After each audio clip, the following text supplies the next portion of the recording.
Is anybody out there? There's Hello. four people. Look at that. All right, ladies and gentlemen, boys and girls, welcome back to the Automotive Podcast, where you don't have to know a lot of cars, but it sure does help. Look at this lineup of troublemaking we got going on here. So, for people following along at home, you know that James wasn't going to be here because he's in Japan turning Japanese. I really think so. Me too. He was he was at the Shizuoka Hobby Show, which we will talk about in some detail here as the night proceeds, because we have all the pictures, and we got two guys who buy lots of stuff like I do, so we'll have some fun discussing upcoming projects there. My cat is howling in the background. That'll be great when I try to do the audio later. And then down here in the bottom, I would say the bottom right, Hollywood Square, but since Sean is missing because he's doing his Broadway production of Cats rehearsal tonight, we have Jason Hanscom of Blue Ox Model Shop, Scale Model Car Podcast. Let's see here. We got the Saturday Night Stash Spotlight, high participant in Sunday Cars and Coffee. Now has his own Sunday afternoon build thing on YouTube. What do we have? Go on. The drag racing series. Recently inducted to the Trilateral Commission. It's a nice little tanks. Now I'm building and planes. Don't leave out planes. Yeah, that's right. So we are. I just got a notice there that we're broadcasting on the channel. So yay! So how's everybody doing? So we got this Frank over here, which you might notice we called in the righty out of the bullpen because I was not going to do this show by myself with just me and Jason sitting here mumbling at each other. So we brought in somebody else to help mumble with me. Yes, it's true. How are you, Mr. Duff? I'm here. It's been almost a month since I've seen you. So yes, that's right. We were at NNL East. We were at NNL East. Jason totally skipped out on the whole lot of us. Yeah, I'm too busy. Obviously, you just rattled off all the stuff I'm doing. So you know what I found out for the first time, and all these years I went to NNL East, like I never went to get anything to eat. They have Taylor ham. Oh. Nobody told me they had Taylor ham. Like I just thought that you go there to buy coffee and stuff like that. But there's like a little back counter where you can actually see the menu. Mm-hmm. Pork roll, Taylor ham. We're not going to get into that argument. But they're like, I said, can I have a Taylor ham? They go, with egg? I said, no, just Taylor ham. And they gave me this look. Okay. I guess it's kind of like just ordering, can I have a roll with cheese? Right. You don't want anything on it? No, just want the Taylor ham. But you were missed, Jason. Oh, I appreciate you really were missed. I'll make up for it next year. You better. And bring that Tim Ryan with you. I thought you wanted me to make up for it. I did get a chance to meet Jody Doyle. Yes. That dude has got massive amounts of talent. And he's very as humble as can be. Very much so. Yeah. I hovered over several of his builds in my coverage videos. He's no joke. No, he is not. Yeah. Plus a nice guy. So I was going to say, I still have yet to use my great picture I've taken of Frank's models. That was probably, I told my wife about the conversation we were having at the very end of that, which we can't really go into very well on a family YouTube channel. I said, but I got, Frank and I were going back and forth the way I think only Catholic kids could do, picking on each other. I said, I laid him out a joke, and he broke down and laughed, a hearty laugh that made me know that I'd actually been funny. Frank will sit there and chuckle along with you. He's jokester. He's got all the stories. Mr. got my model kits donated to the orphanage over there. But like that, he got a sincere laugh out of him. And I said, I've accomplished something. I one-upped Frank for the first time. That actually makes it drives my wife crazy. Been married to her for 26 years. It's very rare that she makes me laugh. I give her the polite like that. But if you could get me going, it's something special. Nice.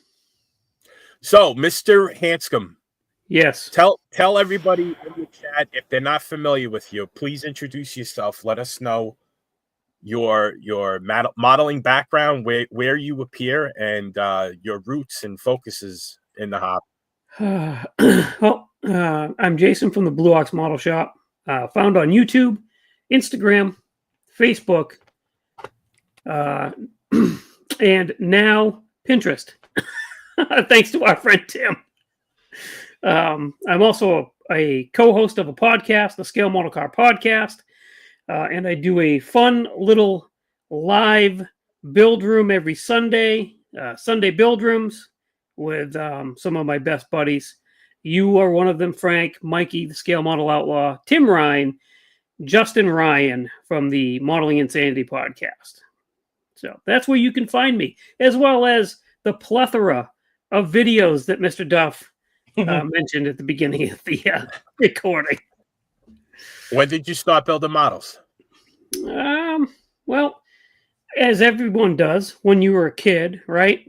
And then you take a bunch of years off. But I got seriously back into it about 10 years ago. What brought you back? Well, I have some cousins and an uncle. They're very automotive related. They have some race cars, drag race cars. 1981 Malibu. What's that? A 1981 Malibu by any chance? 78 Malibu. 78 Malibu. I saw that on their channel. Yeah, that's a stock eliminator car, and they now have a 79 Cutlass. That's a super stocker. Both cars have won Best Appearing Race Car at multiple NHRA events. So it's funny. I listen to some people say that, well, if you're going to build a drag car, it shouldn't be shiny. Well, I can attest that some drag cars are indeed very shiny. Absolutely. Most of the professional classes are very shiny and beautiful looking cars. Yeah. So I was hanging out with them, and my aunt had passed away, and we were over there just kind of hanging out. And I looked over at the case of old built models that my uncle had, and memories came flooding back. And my cousin Tim says, you build models, don't you? And I'm like, yeah, kind of, sort of, yeah. And he's like, oh, well, you should come to the house for Thanksgiving. We do a model show. I'm like, how did I never hear this? You do a model show? He's like, yeah, we spread them out on the hood of the race cars. People come over, we drink a bunch of beer, have a potluck type snacky thing and have a model show. He says, but if you're going to bring a model, he says, you better step up your game to more than kind of, sort of. As we do plug wires, we do this, we do that. So that's what got me seriously back into it. Nice. Yeah. So you were always a car modeler? Did you ever foray into any other nothing other than cars? Really? Yeah. And you're also a radio control enthusiast as well, aren't you? Yeah. So I have the RC. It's on that side. No, it's on that side. I'm backwards. I have the RC crawler behind me. That's one of the ones that I have. Gotten into that in recent years. That's kind of one of those things where I've got some buddies that were into it, and they were like, what, you don't have an RC crawler? And I was like, no, should I? And they're like, well, I mean, if you want to be cool. So here I am. I got into that, and I'm also into like one-to-one four-wheeling too. I have a Jeep that used to eat up a lot of my money. That is built primarily to be off-road. So we do a lot of that too. So, and that's actually where you get the name of the channel from, right? Yes. Yeah. So they called my Jeep the Big Blue Ox because there's a story. If you'd like to hear it, I will gladly share it with you. Let's rock. We got 2 hours. We got 2 hours. So the Jeep is like a baby powderish blue, right? And when I was building it way back, my daughter was very small, and I said, all right, we got to name this thing. What are we going to name it? And she says, I want to call it the Paul Bunyan's Ox. What was the name of Paul Bunyan's Ox? And I'm like, I don't know, actually. What was the name of Paul Bunyan's Ox? And it turns out Paul Bunyan's ox, his name is Babe. So I'm like, we're not, sorry, kiddo, we're not going to name Babe. How about the big blue ox? And my daughter Kylie, who actually is expecting her second child at this point. So this will tell you how long ago this was. Wow. She goes, okay, that sounds good. So it's on the plate of the Jeep.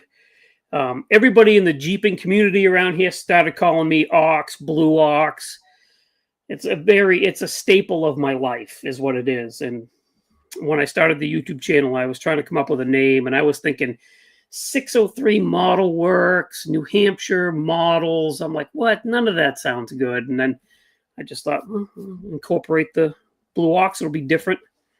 Yeah. And maybe it'll stand out a little bit, and the rest is history, as they say. Yeah, it works out well. I do have a confession for you, and I don't want you to feel guilty.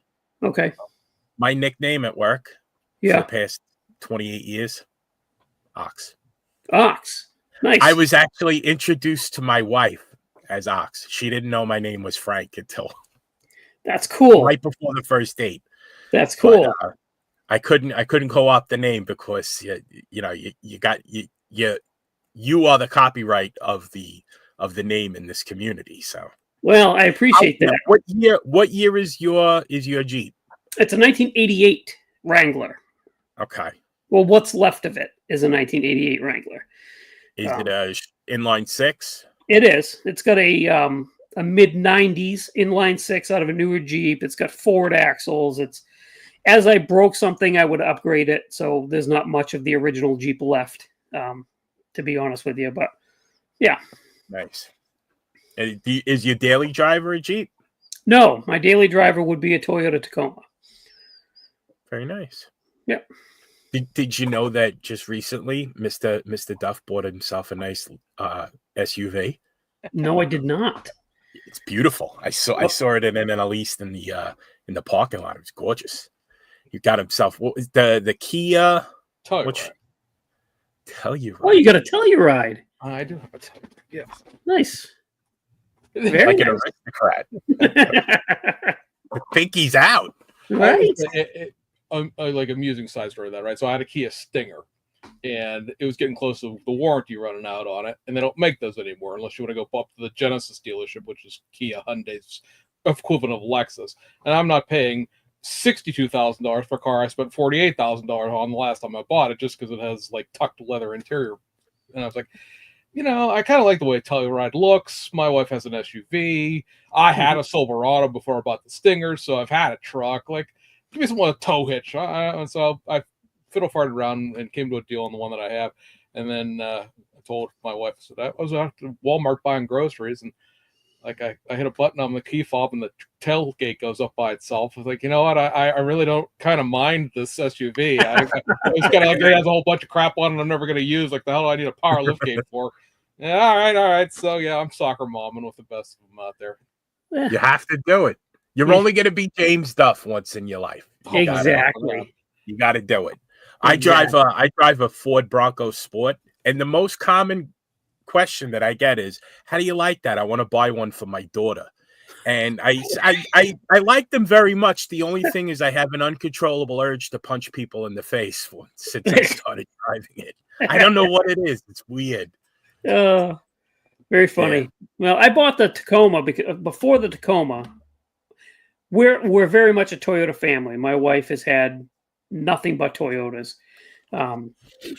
We actually just traded in the Corolla that we bought in 2015 with 3 miles on it. We just traded it in for a new Corolla. The old one now has 250,000 miles on it. Yeah, but a Toyota, 250,000 is barely broken in. Exactly. It's all the other stuff that was going wrong with the car, right? And she drives over an hour one way to work. So she's got to have something that's reliable and new. But I had a Jeep Renegade before the Tacoma. Enough said. Yeah. So I was like, I really need a pickup. And I need a vehicle that's not falling apart. So It's rough. Do they use salt up by you too? Oh yeah. Yeah, and you're constantly. Do you still have snow on the ground? Not now, no. No. Well, I not for nothing. My a good friend, a guy I grew up with, he went to his daughter's. She graduated from the University of Southern Maine last week, and there's snow on the ground. Oh yeah, Southern Maine. Yes. So, wow. Yeah. So I asked that because that's what kills all our cars in the Northeast. It's the salt. It is. It destroys the cars. Yeah. Luckily for me, though, I have a 7-minute commute to work, so that's nice. I'm not on the road long in the winter, and there's a car wash halfway between. So that'll do it. Just run it through every week. I told my wife every week when there's snow, when there's salt. Like the salt lasts longer than the snow does. The snow's gone in 3 days, and the salt is there for 3 months. Yes. Just run the car through you got to do it. Otherwise, you're going to be buying a new car every 6 years. I undercoat both our vehicles too. So they have a thing. It's called New Hampshire oil undercoatings up here, and it's an oil-based undercoating. Okay. And you spray it on the bottom of the car, and it stinks for a day or two, like oil, obviously, but it's impermeable. Salt does not get through it.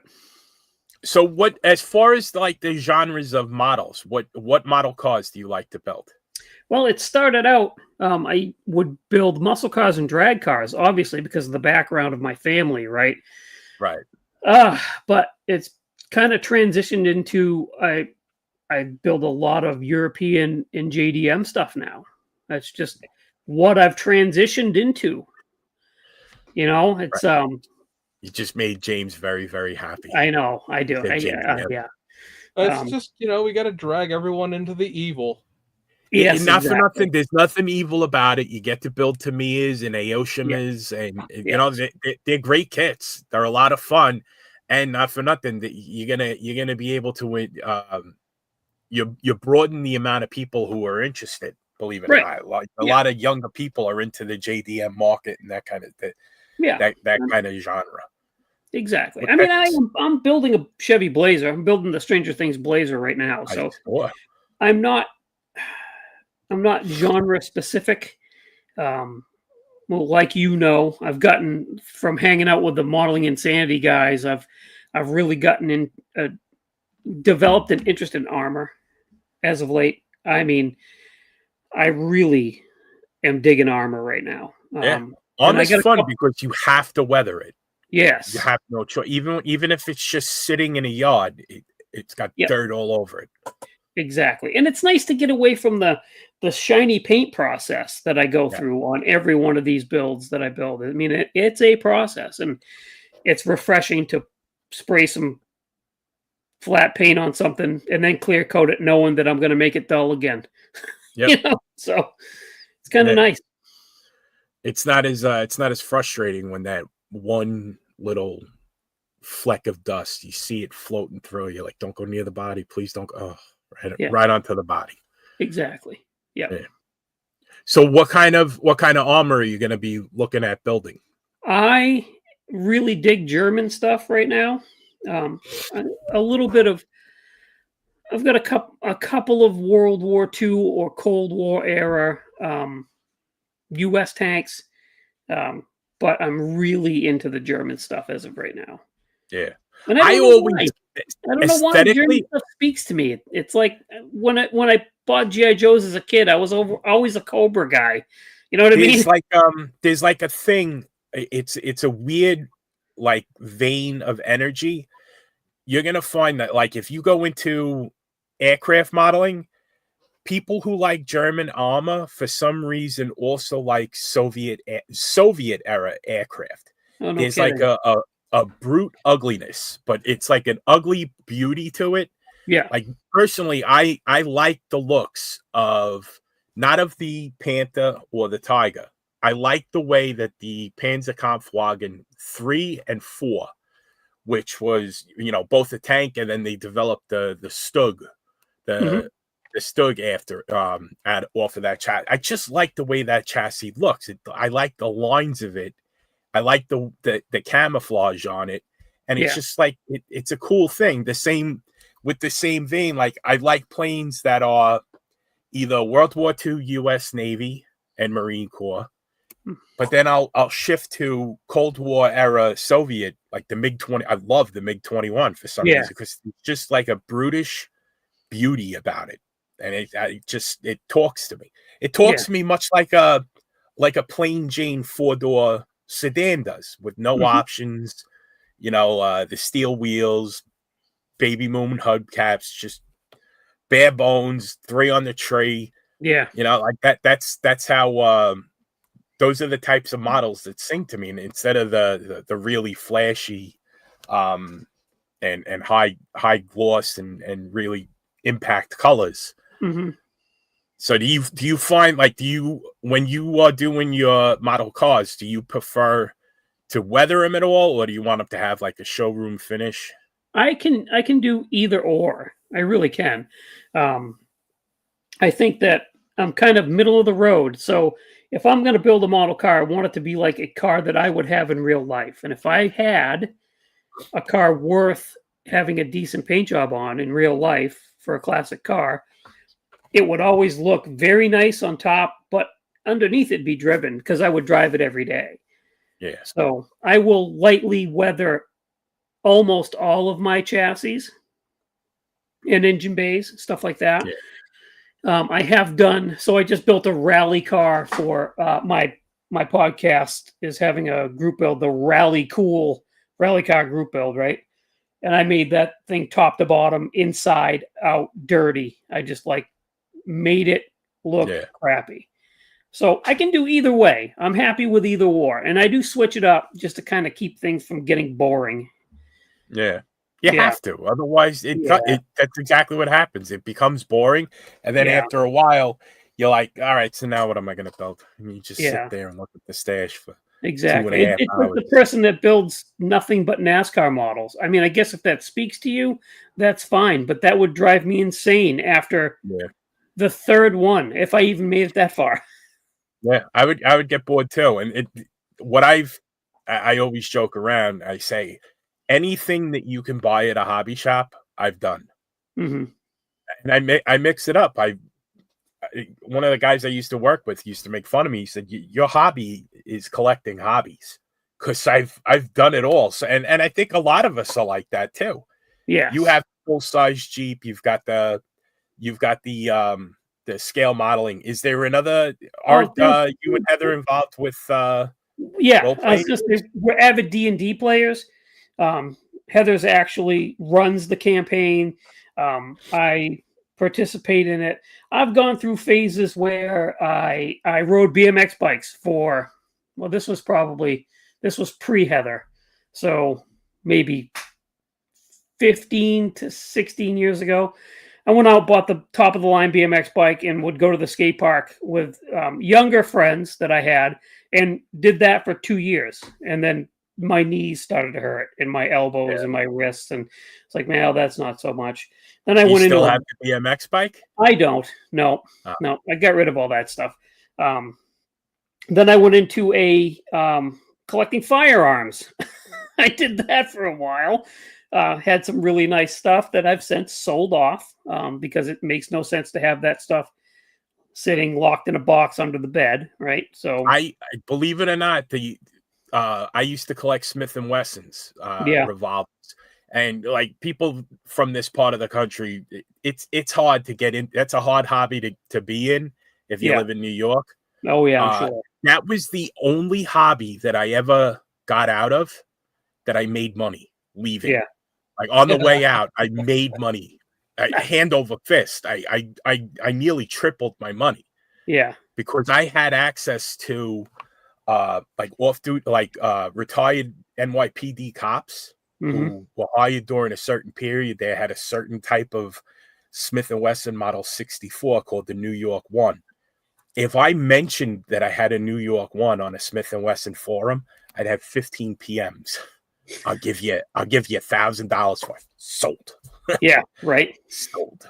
Exactly. It's different. It's different. If I have a model kit that you need, I'll just send it to you, but I can't just send somebody a gun. I got to sell it to them. Yeah, exactly. There's some channels you got to go through.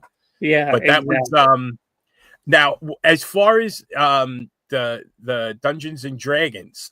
Mm-hmm. Do you paint any miniatures for the? I do not. No. That I am not. That is a talent I do not currently possess. Painting miniatures it intrigues me a little bit. I watch my wife do it. She's got a whole. I mean, you can see the room behind me. It's all model car related, right? Well, she has an office that's the same way, except for with D&D stuff. And I go in there and I sit and I watch some of the stuff that she paints, and I think, man, that is cool. I would love to be able to do that. And then I sit down and I start to paint a miniature, and I'm like, this isn't working out. It's just not working out. So it's the same thing. Like you engage a resource. yeah. I've done a little bit of figure painting, and I found that the best advice. I read the book by Shepard Payne about building dioramas, because in it he has an entire couple of chapters on painting figures. Yeah, and it works in all genres and all scales. So yeah. See, I can paint.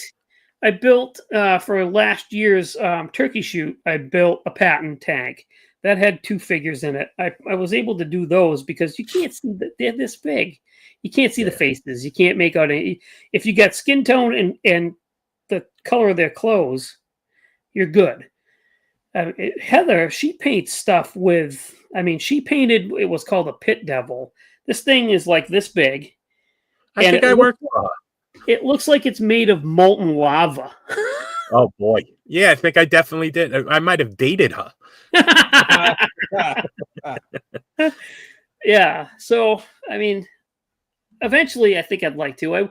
I went to Jody Doyle's club show up in Vermont a few months ago, and there was a gentleman there doing putting on like a little tutorial about figure painting, and I sat in on that, and it was fascinating. And as he was describing what he was doing, and I'm watching him do it, I look over at Heather, and she's like, "Oh yeah, I totally get that. Yeah, I do that. Yeah." And I'm thinking, man.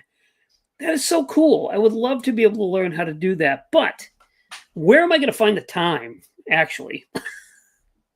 I'm going to have to make time, which means I'm going to have to cycle out of one of my hobbies into that as another hobby. Just skip out of work early. Yeah, exactly. Where you going? I'm going to build something. What? You got a problem? Yeah, exactly. I want to share with you an actual anecdote, a real live Frank Steffens story. Oh, okay. Now, growing up, and it relates to you, Jason. Growing up, what magazine, besides Scale Auto Enthusiast, would you have read if you were into scale modeling? Well, there's a bunch. Find Scale Modeler. Yep. My first issue of Find Scale Modeler was purchased for me by my parents in Conway, New Hampshire. No way. Right by the you know how they have that railroad museum right there? Yeah, that's right where my wife works. Right in that area that there was, I believe it was a hobby. No, it was a hobby shop, I think. 40 years ago. Yeah. And I was drinking at the time because I was 12. Fair enough. But Find Scale Modeler, my first issue. And I read it in the car because my sister got poison sumac on her arm and my parents had to take her to the hospital. The stupid things that I remember. She had a blister on her arm that looked like a speed bag. I was They just, because it was the summer. Yeah. So they locked me in the car. I was like 11 years old. They locked me in the car, took my sister into the emergency room. And I read that. Nice. Cover to cover. Yeah, that was my little New Hampshire related anecdote for you. I have one for it almost every state. Oh, Not really. I haven't been done. No, I'm just kidding. I haven't been that. I've been to the Northeast. That's it. So now, how did you get involved with? Did the YouTube come first, or did the online presence in forums come first, or did you join a club first? What was the timeline? The YouTube channel absolutely came first. I was just a fan, subscriber of a handful of YouTube channels, Lucas C. and Matthew Inman's channel, those type of channels. And it was interesting. So way back in the day, Matthew Inman on his Facebook group, he did a build off where him and Lucas C. and a couple of Matthew's admin were judges. So we'd build a model and we'd send them pictures. And I actually started talking to Matthew through that and got to be friends with him. And he would, say stuff like, you should start a YouTube channel. Just do it. And I'm like, I can't do that. I got no way to film it. Use your phone. So I'm like, okay, I'll think about it. And then one day I just said, the heck with it. And my very first video is so bad. You can tell I've got the phone turned the wrong way. So it's got the skinny picture with the black on both sides. And I'm reading off a piece of paper I had taped to the tripod thing. It was so bad. But that's what kicked it off. I wanted to be part of this community. I wanted to participate in the USAC build. I wanted to, get to know everybody that had channels. So that started it. So how long have you had the channel? Going on 3 years. I first heard I subscribed to your channel after Doug White did an episode at the Classic Plastics. Yeah. And I think he showed Heather's Jeep. She made a model of a Jeep. Yeah, that's model shop. That was an interesting. Yeah, so her and Matthew Inman's wife actually. I won't get too much into how the build came about, but they built the same Jeep, and Matthew did videos on his channel. I did videos on my channel, and then the Inmans drove up here so that we could do the final reveal of both Jeeps in one video, which was really cool. So we got to hang out with them, spent the day making videos and doing all that kind of stuff. And then shortly after that was my first Classic Plastic show, which is where, and I had met Doug White prior to that. So I think it was the RTS show before that. There was a club member of Classic Plastic that was there with us. And I'd been a Doug White fan for a long time, read all his articles, just a fanboy, if you will. And one of the other members went up to him and said, hey, that guy over there, he just joined the club. He's a huge fan. You'd make his day if you went up to him and said hi. And unbeknownst to me, Doug White comes strolling up and is like, how you doing? And I was like, I'm an idiot, I guess. Hi, how are you? And that's how the friendship with Doug got started. And fast forward to the Classic Plastic show, he had been watching the channel because of that day that I met him at RTS, knew about Heather's build, and thought it would be a good thing to interview her because it was an interesting story. It was somebody that had never touched a model car before a day in her life, built a model car, and brought it to a show, and actually won an award with it. Nice. Which was really cool. She did a really good job with that. Yeah. I think it's awesome that like it's obvious Heather supports you in the hobby. I think that's a big thing. Yeah. And you could tell that Matt Inman's wife is named Heather. Heather, right? Yeah. Yeah. Yeah. She's also plays a big part. The Dueling Heather's Jeep build. Okay. Nice. Hey, Fran, you want to build a model car? Yeah. You don't care. Well, so, I mean, Heather built that Jeep, and then she built one other model, and that's what got her into figure painting. She built the Revell Land Rover 109 because... Okay. So I was telling her, I said, you built the Jeep and you had a good time, right? She's like, yeah, I did have a good time. It was fun. said, so you should try building one more. She's like, okay, but nothing really speaks to me. She's not a car person. She could care less. She's an accountant. As long as her car has something she can stream a podcast through and has either heat or AC, she's fine. So, Yeah. I said, well, think about it. What speaks to you? She's like, well, I always have loved those old Land Rovers. And on the way to North Conway in Chicora, you probably don't remember that, but that's up 16 halfway. You go through Chicora, and there's a Land Rover restoration shop there. Land Rover, okay. And it's been 40 years since I've been up that way. Yeah, so the guy that runs it has a Land Rover that she likes, right? So she's like, I'd really like to build that. So she found the kit. She got halfway through it. She's like, this is awful. I'm not having fun at all. Because she basically went from a snap kit, which is what that Jeep is, to a legit modeling kit. And she was not happy. She saw it through. Again, we brought it to the Classic Plastic Show. It was Tim Ryan, myself, and her. We all built the same model at the same time. Put them on the tables together. It was fun. But she's like, okay, I can with 100% certainty tell you I never want to build another model car. That was a miserable experience.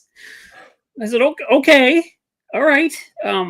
She goes, I did, however, really enjoy the detail painting of the inside of the dash and all that. And I said, well, maybe you should try painting figures. And here we are. There you go. Yep. So through this hobby of mine, she found a hobby that she loves. That's awesome. Yeah, it's pretty cool. That's awesome. Now, to respond as far to as our wise ass comments section here, oh boy, James, we're trying to talk. Yeah. I was on mute because people were walking around upstairs, and I don't want that in the audio. I'm watching the comment section, guys. These two are having a conversation. They're sitting there going, "Oh, he's on drugs." He's just sitting there staring at the screen because back somewhere, our residents. It's probably too far up the screen. Up there it is. Our resident troublemaker, Tim here. It's like everyone's first video is bad. No comments on the last one. Thanks, Tim. We appreciate it. I'm sure Chris appreciates that. So I'm sitting there while I'm watching those comments go by, trying to keep track of where that one was. And they're like, Tim Kalankowitz has the BMX bike that he had when he was a kid. Oh yeah, nice. So he did a build of a 3D printed. I GT. saw that. That's awesome. That's awesome. That was cool. I couldn't get a GT. My parents, they were like, you could get a Royce Union because the local gangsters robbed the freight train of Royce Union bicycles, and they were selling them for like $20 at the nearest like park in my neighborhood. That was the bike that I got. Brakes didn't work because my father had to put it together.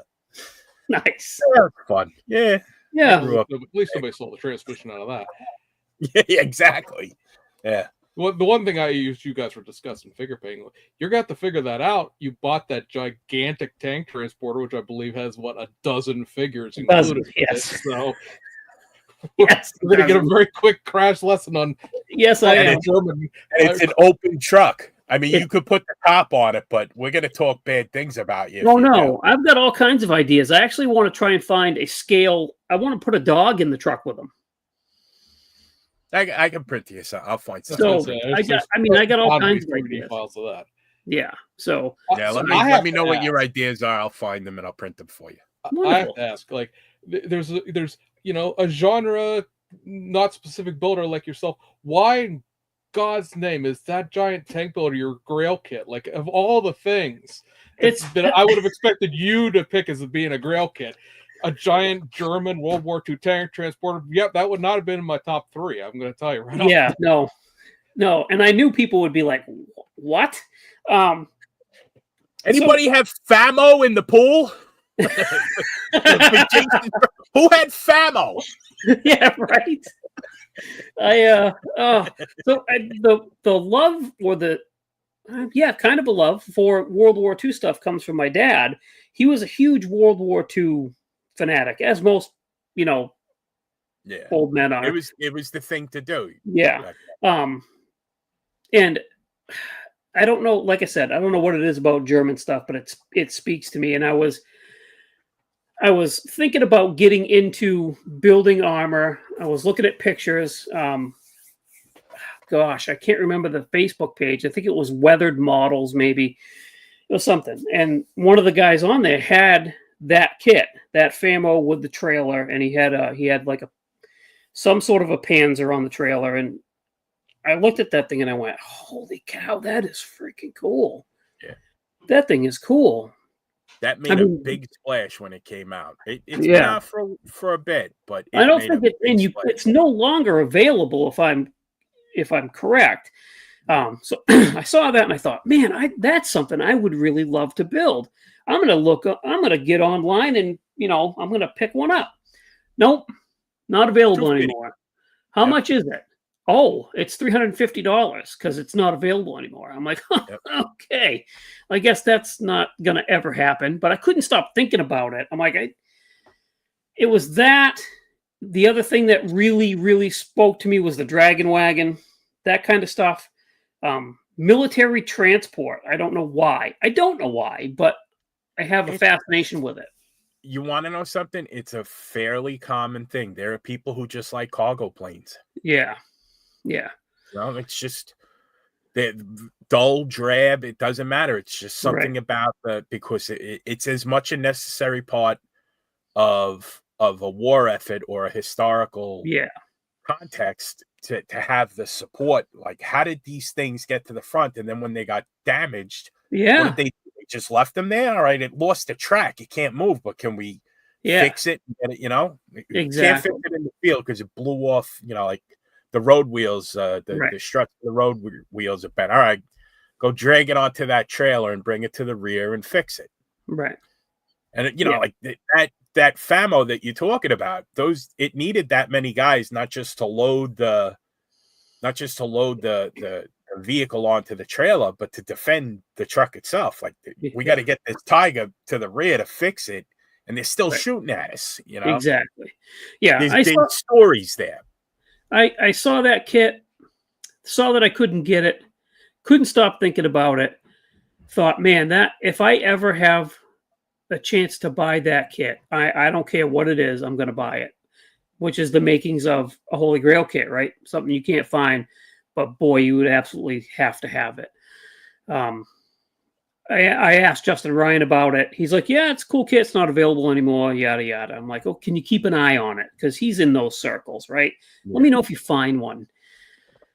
And then I'm perusing my local hobby shop, which I never really paid attention to the armor up until a few months ago, and I'm like looking, and there it is on the shelf. Like, holy cow, there it is. But it's $200. So I have a budget, right? I don't. You're worth it. Yeah, you're worth it. Go get it. I know. I got it. I know. I got it. Anyway, so yeah, I was very happy to find that. Very happy, and that's going to be my project this winter, this coming winter, when I'm stuck in this house because it's 37 degrees below zero and there's 3 feet of snow on the ground outside. I'm going to build. That's going to be my main focus. Good. Yep. Now, are you going to do it in the all gray scheme? Are you going to do the three color? Undecided yet. I'm currently enjoying the research part of that too. Because if you do the 3-tone camouflage, you know what you're going to need. John Bonani. John Bonani, right? No. Yeah, well, you're going to need John Bonani. He's more American armor, though, isn't he? No, I think he is. Yeah, he's John Bonani's like the master of the tritone. Oh, okay. You're going to need an airbrush. I have an airbrush. I was saying he has an airbrush. He just doesn't use it. You don't use it. I don't use it regularly. No. I am very much a rattle can. Much to the chagrin of most of my friends, I am very much a rattle can guy. What kind of airbrush is it? I have a Pache H. Okay, very that's not basic. Be the airbrush. You're going to need a better airbrush. You're going to need a better airbrush for painting 3-tone camouflage. We'll get that to you. Do you have a compressor? I do. Okay. Yeah, and you probably have a good collection of Tamiya paints, so you're probably well set there. There it is, right there, above my shoulder. Yeah, good. And plus, I have a pretty good selection of like scale finishes and stuff like that. I do buy airbrush paint. I'm lazy. It's much easier to just rattle can something and then toss the can in the trash than it is to clean the brush and do this and do that. So that's my biggest downfall: laziness. Cleaning the brush is not that hard. Oh, I know. I want to try to speak to you the way that the German armor speaks to you.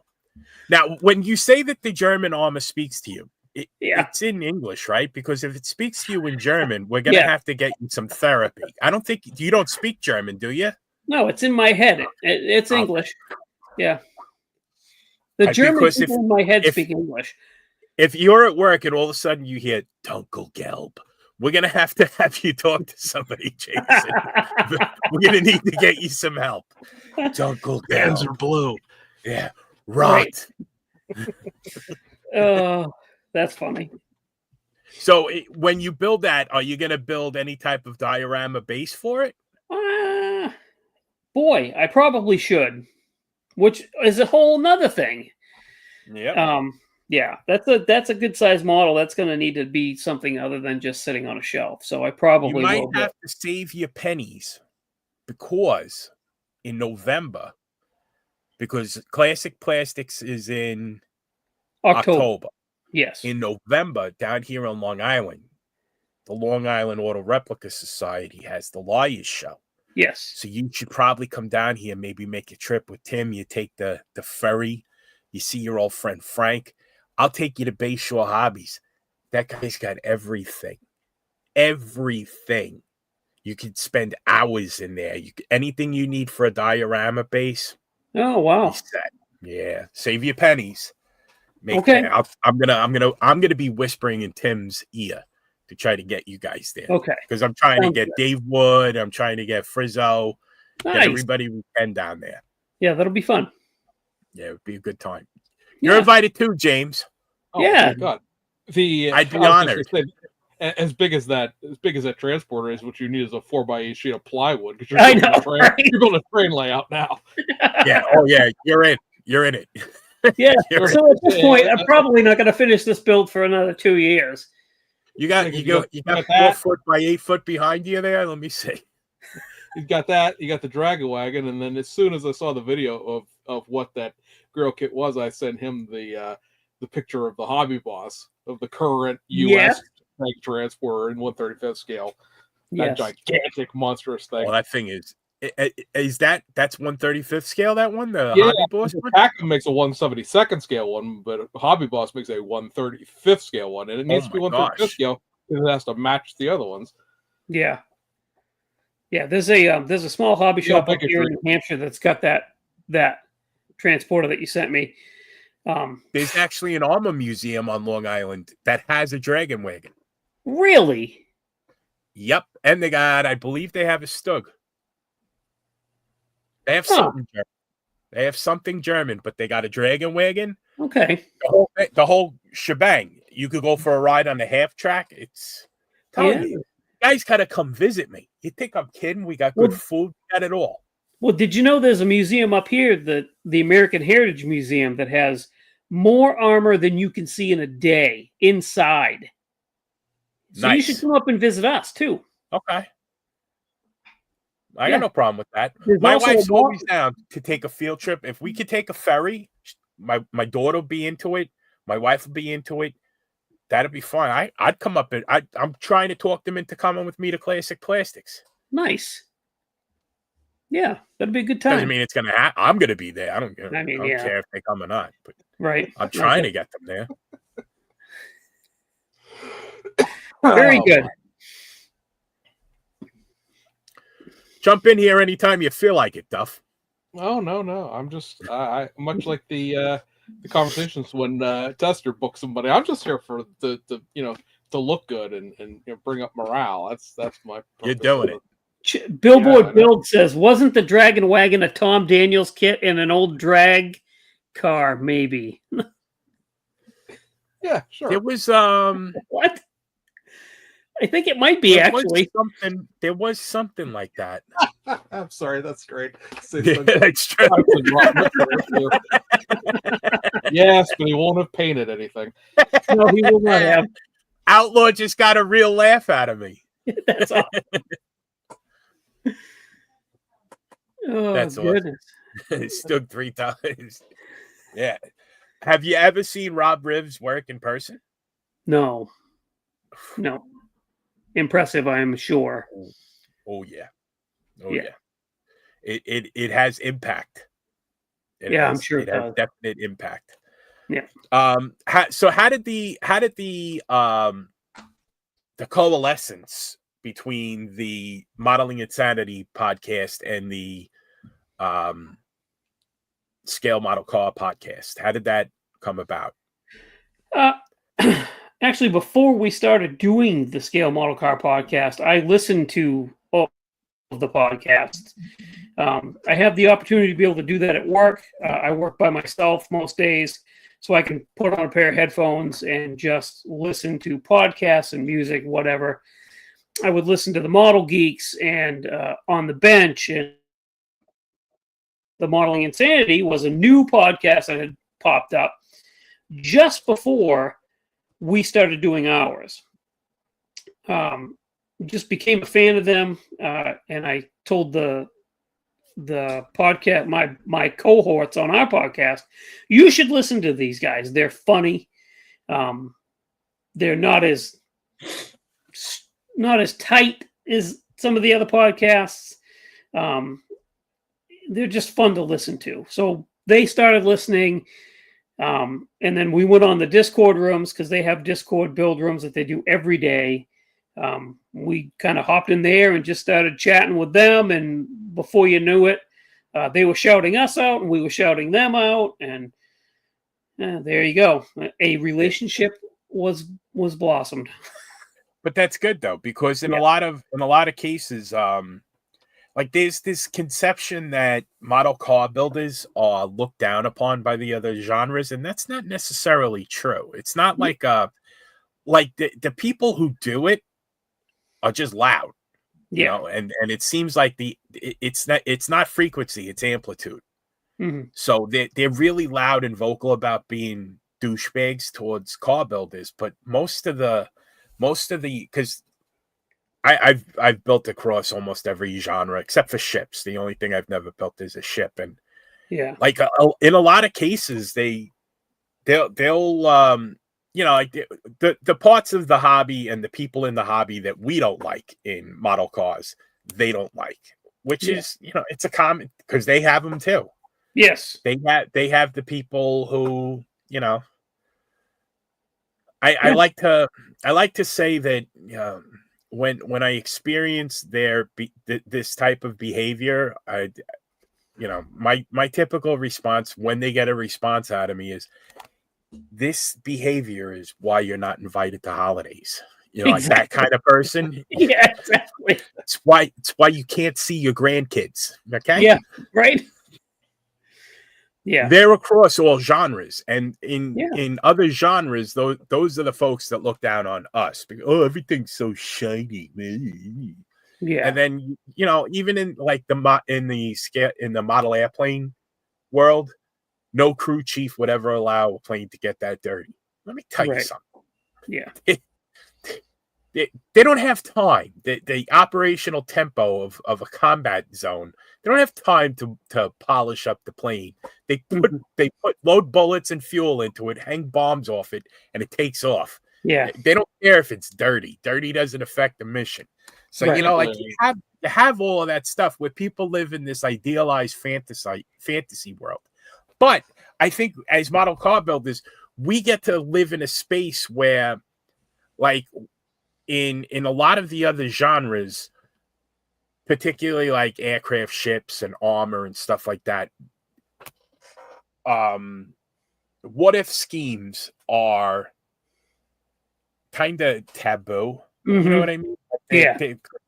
they don't have a historical context.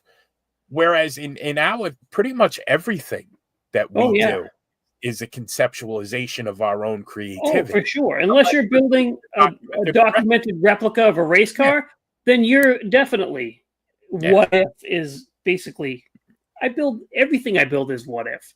Yeah, it's speculative. Yeah. And it's funny, a lot of the car guys I know who are great guys, they look at, we go to an IPMS show, they look at the armor and the aircraft and they're like, I mean, this is all cool and all, but I mean, it's too nailed down. I couldn't do it. It's so it goes both ways. I get it. Yeah. And like if you find yourself doing that at an IPMS show, try to figure out, because it helps. It helps you appreciate what's gone into creating what you see there on the table. Mm-hmm. It's like the average model plane builder might not necessarily know how a guy like Lewis Hicks, who's down in the comments, how he gets the depth. Yeah. He's a professional car painter, but he manages to do it in scale, and it's absolute. And they'll look at it from the objective beauty of looking at it, but if they take the time to try to think about what goes into it, they might have a better experience in putting a gloss finish, because there are some planes that have a gloss, like the Blue Angels and the Thunderbirds, which are dirty. Yep. But they are more taken care of than an F-16 that's taken off from a forward operating base. You know what I mean? Yep. Yeah, it's a good friend of mine said, I would love to build a tank, but I'd want to paint it petty blue. And we always chuckled. And then at the at Can-Am Con this past year up in Vermont, there was a tank there that was painted petty blue.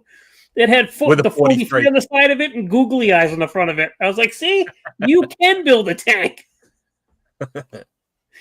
Yeah. Go for it. Exactly. Although that is something that would probably make an armor model mad. I would think. You want to say making armor modelers mad? Girls in Panzer.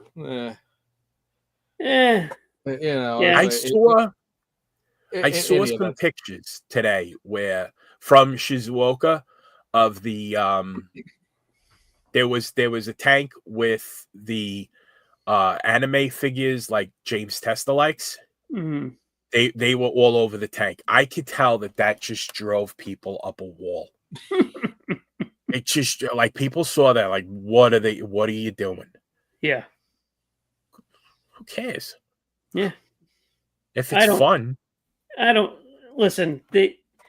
Your hobby's your hobby. I don't care what you do. As long as you're having fun with it, that's all that matters to me. But I'm not. That's not me. I'm not going to put anime girls anywhere. I've built a few of them with my daughter because she's actually into the same Hatsune Miku that are on the decals that James puts on those. Let me tell you something. For the folks who have not seen those cars in person, they are amazing. The work that goes, you look at those, they look painted on. James does a fantastic job getting those decals on there. Absolutely beautiful. I've built a few of those things with my daughter, trying to get her to get some interest in the hobby, but it's little movements, subtle pressure, and time. Exactly. If I can, my son never really got into building models or miniatures, but he did play the World of Warcraft for a while, and nice. Yeah, and he's got a circle of friends that he knows from online, and for like the past 15 years, and now they just do things together. You got to find your little niche in life where you find your people. And that's what I like about this community is that you get to find your people, and then you get to meet you get to see them every once in a while. Right. We should make it so that it's more than NNL East, although we should make a point to all get to NNL East. Oh, for sure. Yeah. We got to find our way to Pittsburgh to get to Duff's contest. Yes. Ohio is going to be a hike, but I was this close to going to the Mama Show, the Mid-Atlantic. Oh, really? I was, but it was Mother's Day weekend. If it wasn't Mother's Day weekend, I probably was, and I almost had the girls agreeing. They'll go out of state, and they won't go to Jersey, but they will go out of state. Like if I take my wife to New Jersey, she's taking the car and leaving, going to see her friends and her brother. That's awesome. My son got into building models for a while. He got old enough to actually have the interest and went insane for like 8 months. Spent all his money on model kits. He lives with his mother. Came here on the weekends. Would steal 2 or 3 kits out of my stash. If it wasn't for him, I would probably be close to 800 kits at this point. But he would come every weekend and pick what he wanted. This was his favorite hobby shop, and built a few. And then he got a girlfriend. And then he got a truck, a 1-to-1 truck that he's working on. And it's like, models? Nah. But unfortunately, I can tell the type of model builder he's going to be when he does come back to the hobby, because it's in my blood. It's got to be in his blood, right? Yeah. I can tell the kind of builder he's going to be, because in the basement right now, he has about 15 started kits. He would get through one halfway and start another one, and the other one, it would just get shuffled down the line. And I'm like, geez, you going to finish one of these? You wouldn't by any chance ever donate that to an orphanage, would you? No. Okay. You heard that story, didn't you? I did, yes. Yeah. Yeah, they're in my basement. And when I die, he's going to inherit them again. Yeah, and he's going to be like, oh, yeah, that's right. These old model kits, that's it. Right. Yeah. So, yeah. So what besides the Blazer, besides I agree, Joe. Happy birthday, by the way. Besides the Blazer, what are you working on? Right now, I've got the Pro Stock effing everything build that I kind of sort of started. That's one of them Ferrantis. That's one of those Ferrari. What? Ferranti. It's a Ferrari spaghetti and meatballs is what I call it. Yeah. My wife's Italian. I deliberately mispronounce Italian names just to make them mad. Yeah. So I've got that going. That's gotten not very far, but it's open and it's started on the bench back there. Now, I don't know how it works with Ferrari. If you were to modify a real Ferrari into a Pro Street, I think you go to jail. They'd sue you, and they would blacklist you. You'd never be able to buy another one off a dealership again. Yep. Do you think that could happen with a model car? I don't know, but I hope not. Okay. Yeah, I didn't even have a Ferrari kit until like 6 months ago on the podcast one night. We were talking, and Chuck says, "You don't have any Ferrari kits?" I'm like, "No." What? Why? I'm like, I don't know. I just never thought to buy one. He's like, oh boy, that's not good. Yeah. So I picked up a couple. BG sent me one, and I picked up a couple, and now I'm gonna Pro Stock a Ferrari. So there's that. I once had to run telephone wire through the ceiling. It was a multi-occupied space, and one of them was the Ferrari dealership. And we asked, "Can we sit in one?" No. Don't touch them. Okay. Right. Okay. Calm down. Okay. Are you in any way, like, how are you involved in what's your take on 3D printing in the model car space? I think 3D printing is, in my opinion, one of the best things that happened to the hobby. Honestly, Am I interested in 3D printing my own stuff? Absolutely not. I have enough friends and there are enough companies that 3D print stuff. I don't need to add something like that to my plate. I support it 110%. Like I said, I think it's the best thing to happen to the hobby in recent years. I just have no interest in doing it. So we got to convince you to airbrush first, and then we'll work on 3D printer. If you can convince me to airbrush everything, I'm going to make it impossible for you to not airbrush everything. You're going to find, especially when you're building the armor, it's going to help. Yeah, I'm sure it will. I'm sure it would. It's going to help. Yeah. It's even going to help with the figures, believe it or not. You can base coat them. And one of the things that you're going to find helps with the figures is you spray them, you base coat them, spray them from what you perceive to be the light source, so wherever the sun would be. Shadows. Yeah. And just spray them with white from that. And you have a blueprint for painting that figure. Which, when you find the Shepherd Paint book, which is available on Amazon, you're going to need all this stuff, Jason. Yeah, it's good to by next winter. I'm so glad, Frank, that you're telling me all this stuff. I really am. I should have been writing this down. Oh, well. I'm just trying to broaden your horizon and expand your enjoyment of our shared hobby. Oh, my goodness, you sound like my wife. She's trying to broaden my horizons all the time and expand my experiences. Yeah. No, I agree. I do. But 3D printing that's a lot of time. It's not as much as you think. Once you get past that first really, really crappy week, where you regret even building models at all, it's one of those things where you buy the file, you figure out how to slap it on the build plate. You could get reasonably good results after that first week, and you're just slapping things on the build plate. You learn your settings, and it's going in the background. Or you put it on, like if I'm printing a car body, I'll put it on right before I go upstairs to go to bed, and by the time I get home, because they can take 15, 16 hours to print the way that I print them, but they come out halfway decent. Right.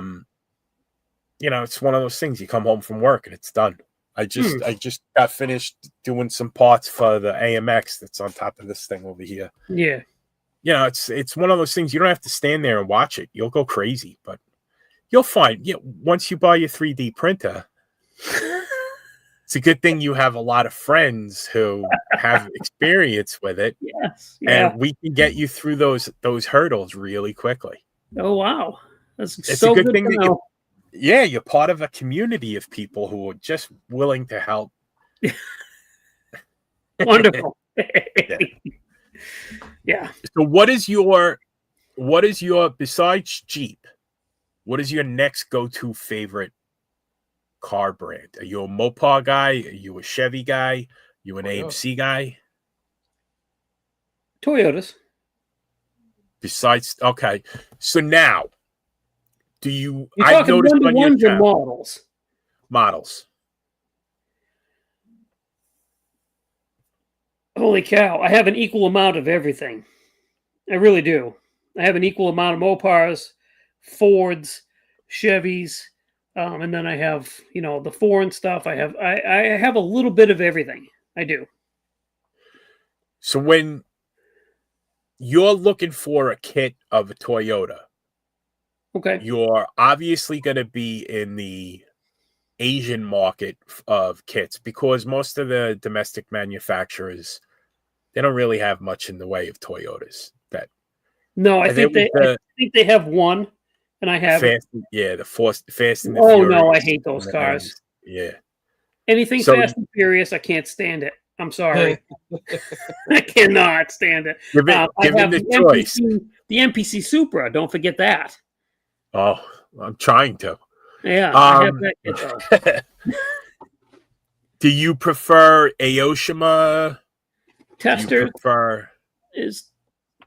Oh, look at that. Oh. Have that. You got that? I think so. No, you don't. Nice. Just came out like Okay. last month. You didn't buy one. It's back there somewhere. Oh my goodness. That's cool. So I like if I'm gonna my go-to would be Tamiya kits. Tamiya kits are fantastic.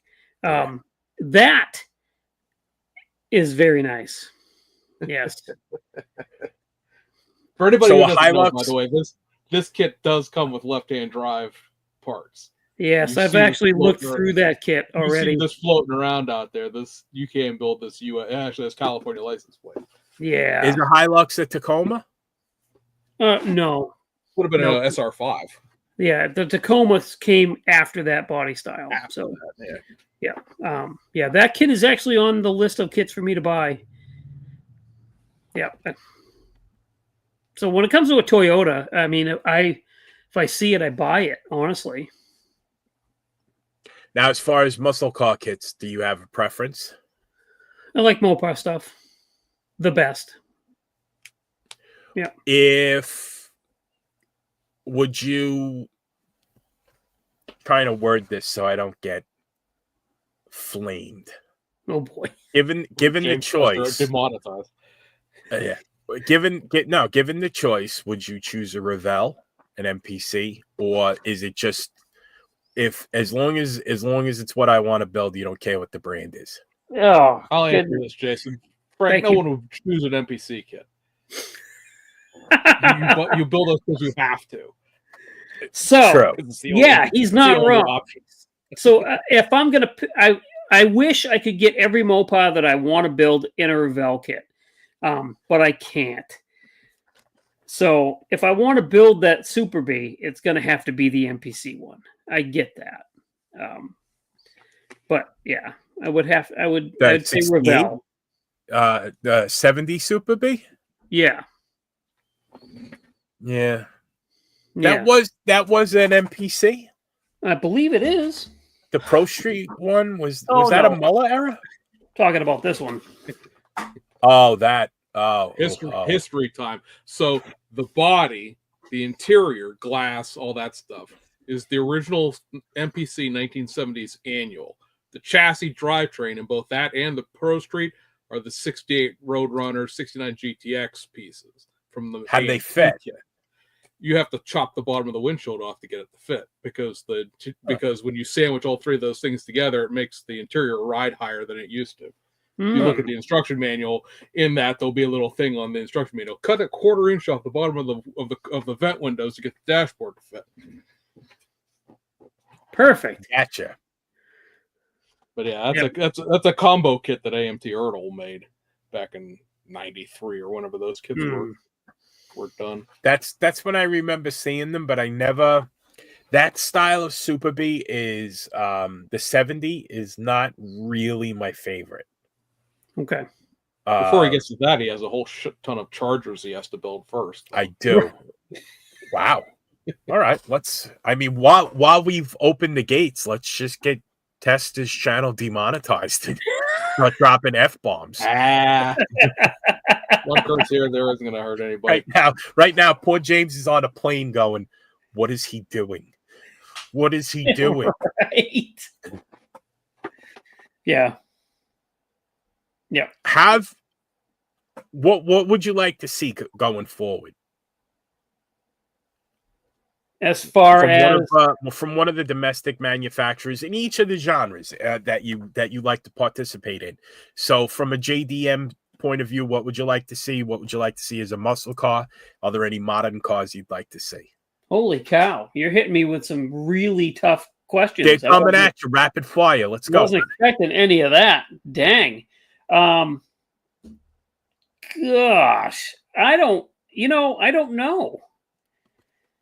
I have a hard time answering that question. Let's say, fine. Narrow the scope the way the Triple P would. If you had the option of having one all new tool made, what would it be?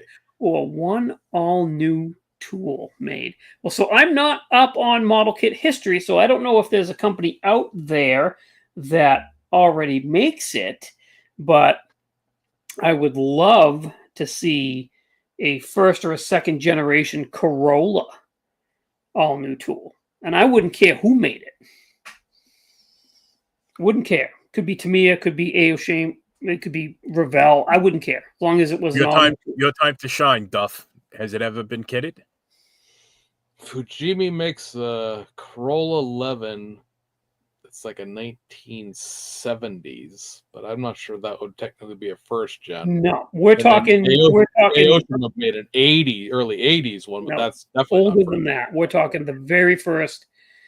I think it was late 60s, early 70s was when the first Corolla came out. That real small sedan type of Corolla. Time to go into Wikipedia and see what the hell first gen Corolla looks like, because I know here he goes. Because I know that Fujimi makes so first gen, the one that Jason. We just put a nickel in the Duff machine. Watch it roll. To me, our Fujimi makes a second gen. That's close. That's close. Is it close enough? It could be. Or are you going to hold out for that first gen? I'll have to look it up. I'm not holding out for nothing because no one's going to build stuff that I want to. Nah, it's not going to happen. You never know. In a couple of minutes, Duff is going to start showing us all the esoteric crap coming out of Japan that we've never heard of. They're kitting that crap up left and right. Yeah.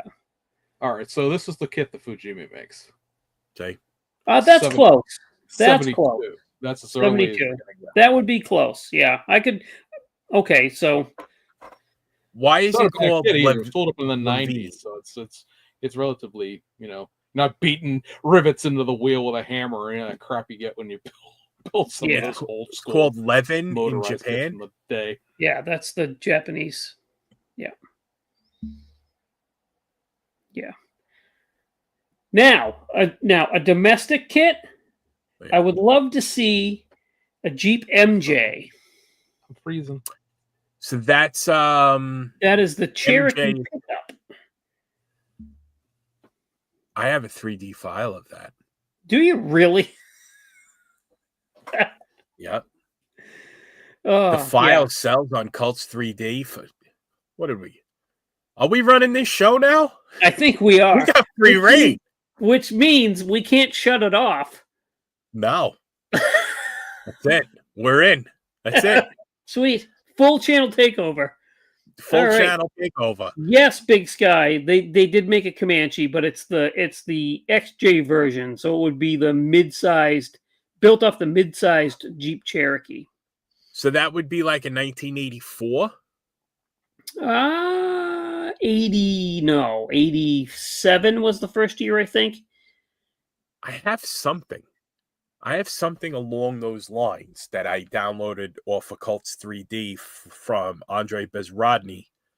He does do a I don't have the Google foo of James Duff. Oh, thank God. We do now. He's back. Oh. That's the one downside of doing this live and not pre-recorded, right? You can just be like, okay, stop. Let's go back to what we were just talking about and start. Right. So we're trying to get Jason to buy. Let me catch you up, James. We're gonna get Jason to buy a 3D printer so that he can print this. Is this it, Jason? Yes. An XJ. That is it. Okay. Yeah. You can get that. That's a hopped up version. Or you could get a stock version. I would have to be the hopped up version. All right. Yeah. So you're going to have to get a 3D printer. Sorry. Yeah. Yeah. I'm going to put that on my list. Although I do know somebody that has those files. Oh, fantastic. I was just going to say, man, too bad you don't have a friend who could print that out and send it to you. Yeah, exactly. Right. Yeah. I don't do that. No. What, I'm just kidding. Gary? Yeah, no, nothing's ever for sale. I don't sell stuff. No. I might pass some stuff along for evaluation, but never monetary gain. Right. Yes, Tim. The new Yugo surprisingly doesn't look that bad. But what I'm pretty sure that you just said earlier that you had this. Maybe it's not the right generation, but didn't you say you had a Comanche? Isn't this what you need? The pickup truck version of that? That's what I'm talking about. That's what I just showed him. That's what I'm talking okay. about. I couldn't. It was such a tiny ass little picture on your screen. I couldn't see what it was. That's a Jeep MJ is what that designation is, not an XJ, an MJ. Yeah, it's too early. Just notice that Duff's taking shots at me for putting up a tiny picture. At least my internet connection works. Right.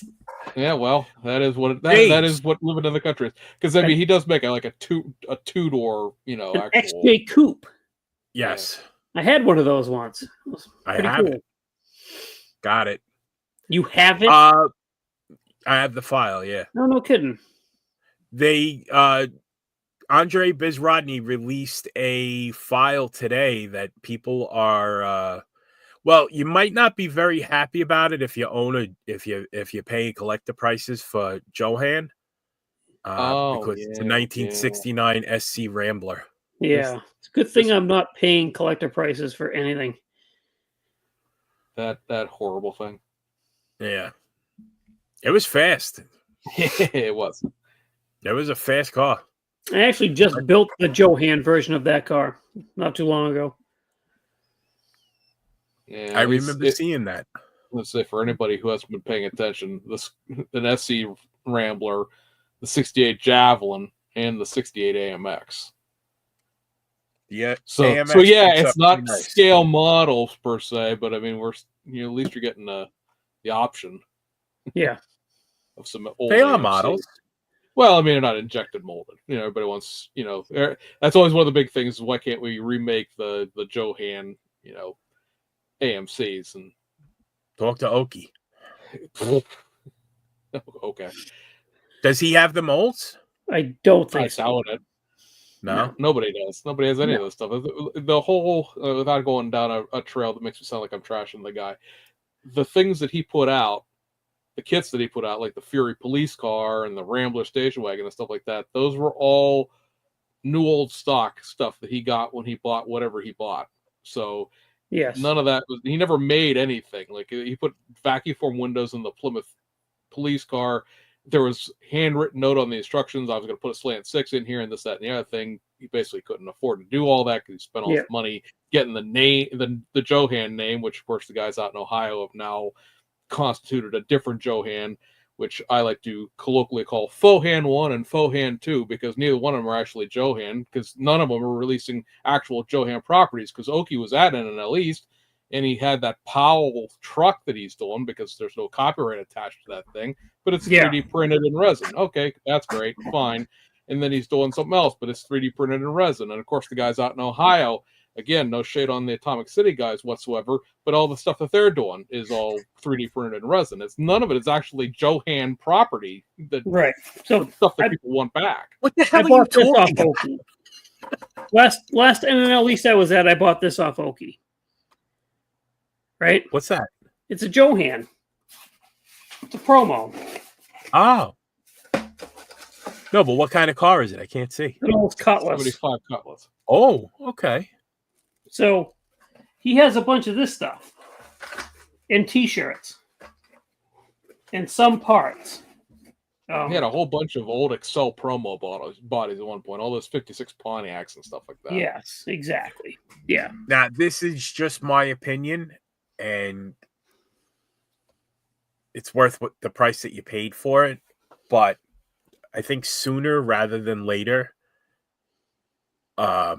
Holthouse should have his masters digitized, and that's where imagine the market that a model house 3D printed. Mm-hmm. Imagine the market.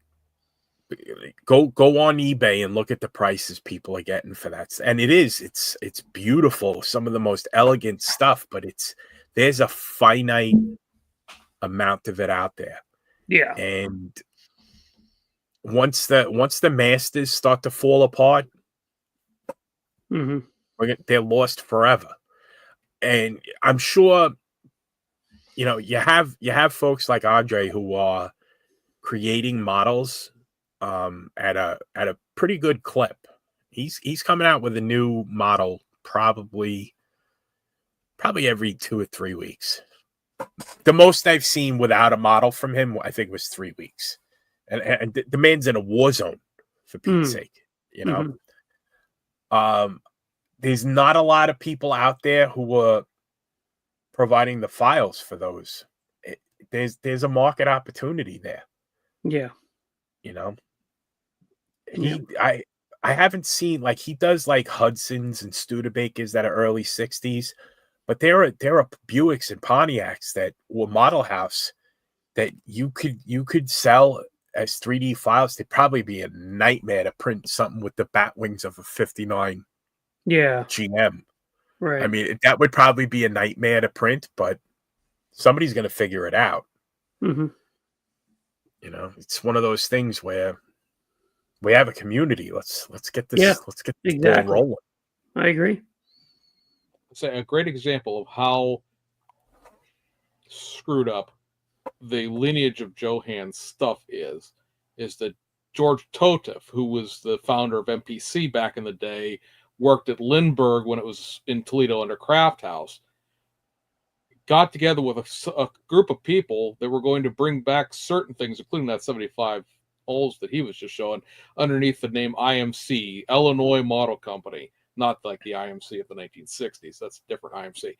But they're between the condition of what molds exist, the deposition of where the molds are, because somebody to this day still has the 70 Ols 442 tooling that got sent in back when testers ran all those bodies that came with the metal wheels and stuff like that. So the Scrambler drag body and there was two the CUDA drag body, and there's something else in that series, and then the 442 tooling. Like, somebody has that. It got sent in for repairs. Nobody paid the bill. The company that was doing the repairs seized the tooling. Then supposedly, allegedly, somebody bought the tooling, like a private person. And like, where is it? Who owns it? Nobody knows. And then George unfortunately passed away, and the entire thing just imploded because nobody could get their hands on it.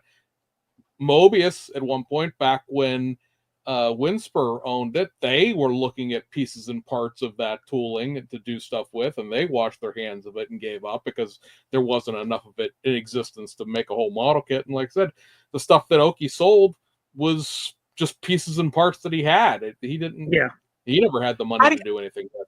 How do you keep track of all this shit? Because I don't remember my kids' birthdays and my God.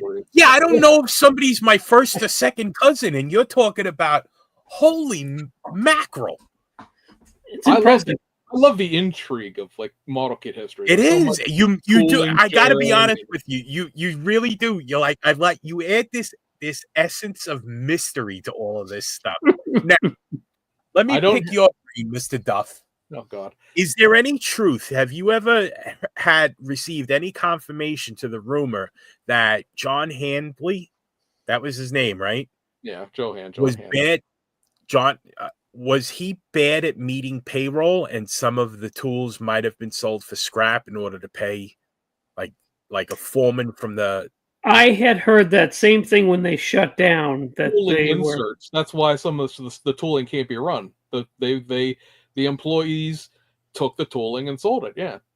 Because I mean, you wouldn't sell the whole tool because we had a giant block of steel that you need a forklift to move. But the stuff that comes out of the inside that weighs like 25, 50 pounds. Yeah, I mean, because the entire point of Johan was they were an automotive parts manufacturer, and they ran a model company out the back door, doing that stuff. That's why Johan kits are all those weird ass colors, because they were interior colors, and they had leftover plastics, so they just ran it through the molds. And eventually Johan, the model company's whole thing was running promos. That was their whole shtick. Imagine it was the front for the CIA the whole time. Let's just create. Let's make it up. But the promo contracts dried up because the U.S. domestic car 1-to-1 turned into a crap show there in the 70s. And he didn't have the money, and then he couldn't make payroll. And then, of course, the interior stuff wasn't going anywhere either, because how many Vega, armrests do you need to make in 1 week? And I knew it was a front. It was a front all along. Because the company that got a hold of Johan after that was Excel up in Michigan, and they were the same thing. They were another car interior part manufacturer, and they couldn't, do anything with it either. Because of course the tooling. That's why if you get like the original Johans, the ones that are in the long flat boxes, they have all the custom parts and all that stuff. But all the USA oldie stuff that Excel did in the 1980s doesn't have any of that crap in it because all those inserts don't exist anymore. Why some of the Cadillacs only come like a 64 Cadillac and a 68 Cadillac, whatever those two options were that were. They all have the same interior because there's no inserts to the original Cadillac anymore. There's only the last ones that exist. That's Johan. So many people want Johan to come back, but like it doesn't exist in a concrete enough form to bring it back. Could you 3D scan the stuff like AMT does? Sure, but you get into like a weird intellectual property argument of like which one of the two Johans would technically own the rights to the models at this point, if anybody There's more does. than one Johan? Well, the Atomic City guys that run Johan classic models or whatever they're calling it, and then there's Oki who has Johan without the hyphen in it. And I mean, I got nothing against anybody specific, but it's all hinky to me. I'm like, really? Can't you see this becoming like a Netflix documentary? Yeah, exactly. All we need is somebody to get offed. That's it. And this is going to get made. This is get greenlit for Netflix. Exactly. Somebody needs to go. Yeah. Not that I'm advocating for it. I'm just 1970s model company. Yeah, I do not understand the whole. There's a Oki selling Johan stuff and a new Johan company who is also not selling Johan stuff when it comes down. Right. It's just weird. Do they ever see each other? I don't think so. No, I don't think. I should arrange that. The thing is, like Oki lives in Kentucky, and they're in Dayton. I mean, they're not really that far apart when it comes down to it. I mean, Oki drives all the way out to Jersey to do NNL East every year. Yeah. You want a great intrigue, and I don't have the other side of the pictures to this, and maybe nobody will really care because, hey, who really would at this point? But there's a model kit being developed out of Portugal. So let me see if I can make the screen bigger here. Portugal. There we go. So this is a Toyota, Jason. Celica. Yeah. So Rally cool, yeah. So this kit was being developed by a company called D Model Kits. They're out of Portugal. They did a early 1990s Ford Sierra 4x4. The model kit exists. It was done 2 years ago now. This was their follow-up kit. This car in real life has a great history behind it because Toyota got banned from World Rally because they hicker-jiggered the turbo on it and got themselves banned for years and years. It's fantastic. Yeah. More intrigue. So this kit coming along, you can obviously see here, you can pre-order it, right? So it got canceled, but then it didn't, but then it was, and then it wasn't. But D Model Kits is still offering pre-orders on it. And then at Shizuoka this year, it shows up on the BMAX table.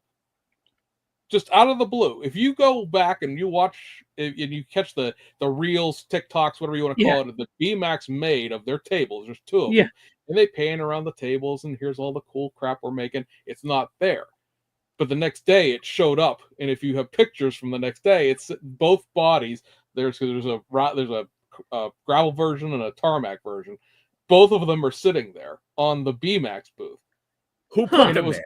It was our understanding that the people who make bell kit stuff was the one that tooled up the D Model Kit stuff because it's very similar if you have those two brands of rally kits in front of you. But like, why does BMAX have this? How the hell do they even get involved with it? Because they're in Macau. They're not in mainland China where the bell kit stuff's made. Like, I don't know who owns it now. I don't know who's going to produce it now. So long as it comes out, I don't give a crap where it comes from. I'll buy it no matter what box it comes in. But yeah, exactly. I don't know, whatever. That's what I like to hear. Like, there's no funding. There is funding. Oh, there's no funding. Oh, we're going to buy it. It's like how Meng has parts of like the old Peter Jackson company there. Wingnut Wings, right? That Wingnut Wings. Stop with Camel that Meng did. That was supposed to be a Wingnut Wings kit. And then Border Models wound up with the Wingnut Wings 1/32 scale Lancaster, that gigantic 4-engine bomber that cost $500. That was a Wingnut Wings kit. And suddenly Border Models wound up with it. It's even to this day, there's still just intrigue and mystery in the tooling process. In 1/32 scale, a Lancaster it's feet by feet. Yeah. Yeah. It cost $550. It was the cheapest price I saw on that, buying it straight out of Hong Kong. And then that you was had the like whole 100 because I know that they released like a front fuselage with the cockpit. right, and just stuff the like nose that. piece. Yeah, but there's a whole airplane too. What a shame that whole thing was with Peter Jackson and Wingnut Wings, because those models were unbelievable. Yeah. No Somebody kidding. else, it's going to come back at some point. Somebody, Terry. It was almost like, I guess it would be like the equivalent of a polka. Is that how you pronounce it? Pocher, the 1/8 scale, like poacher? basically. Yeah, poacher. Yeah. Yeah. Well, they're part of their problem was the warehouse caught on fire or the factory did something like that. There's a reason why all that stuff can't be produced anymore because it doesn't technically. Are you saying it was arson? I'm saying it might have been arson.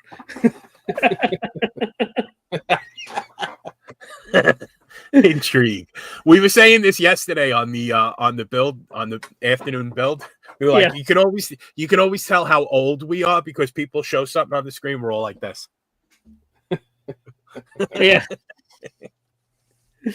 I can't see nothing. I'm wearing glasses. I take them on. I put them off. I don't know how I get to work in the morning.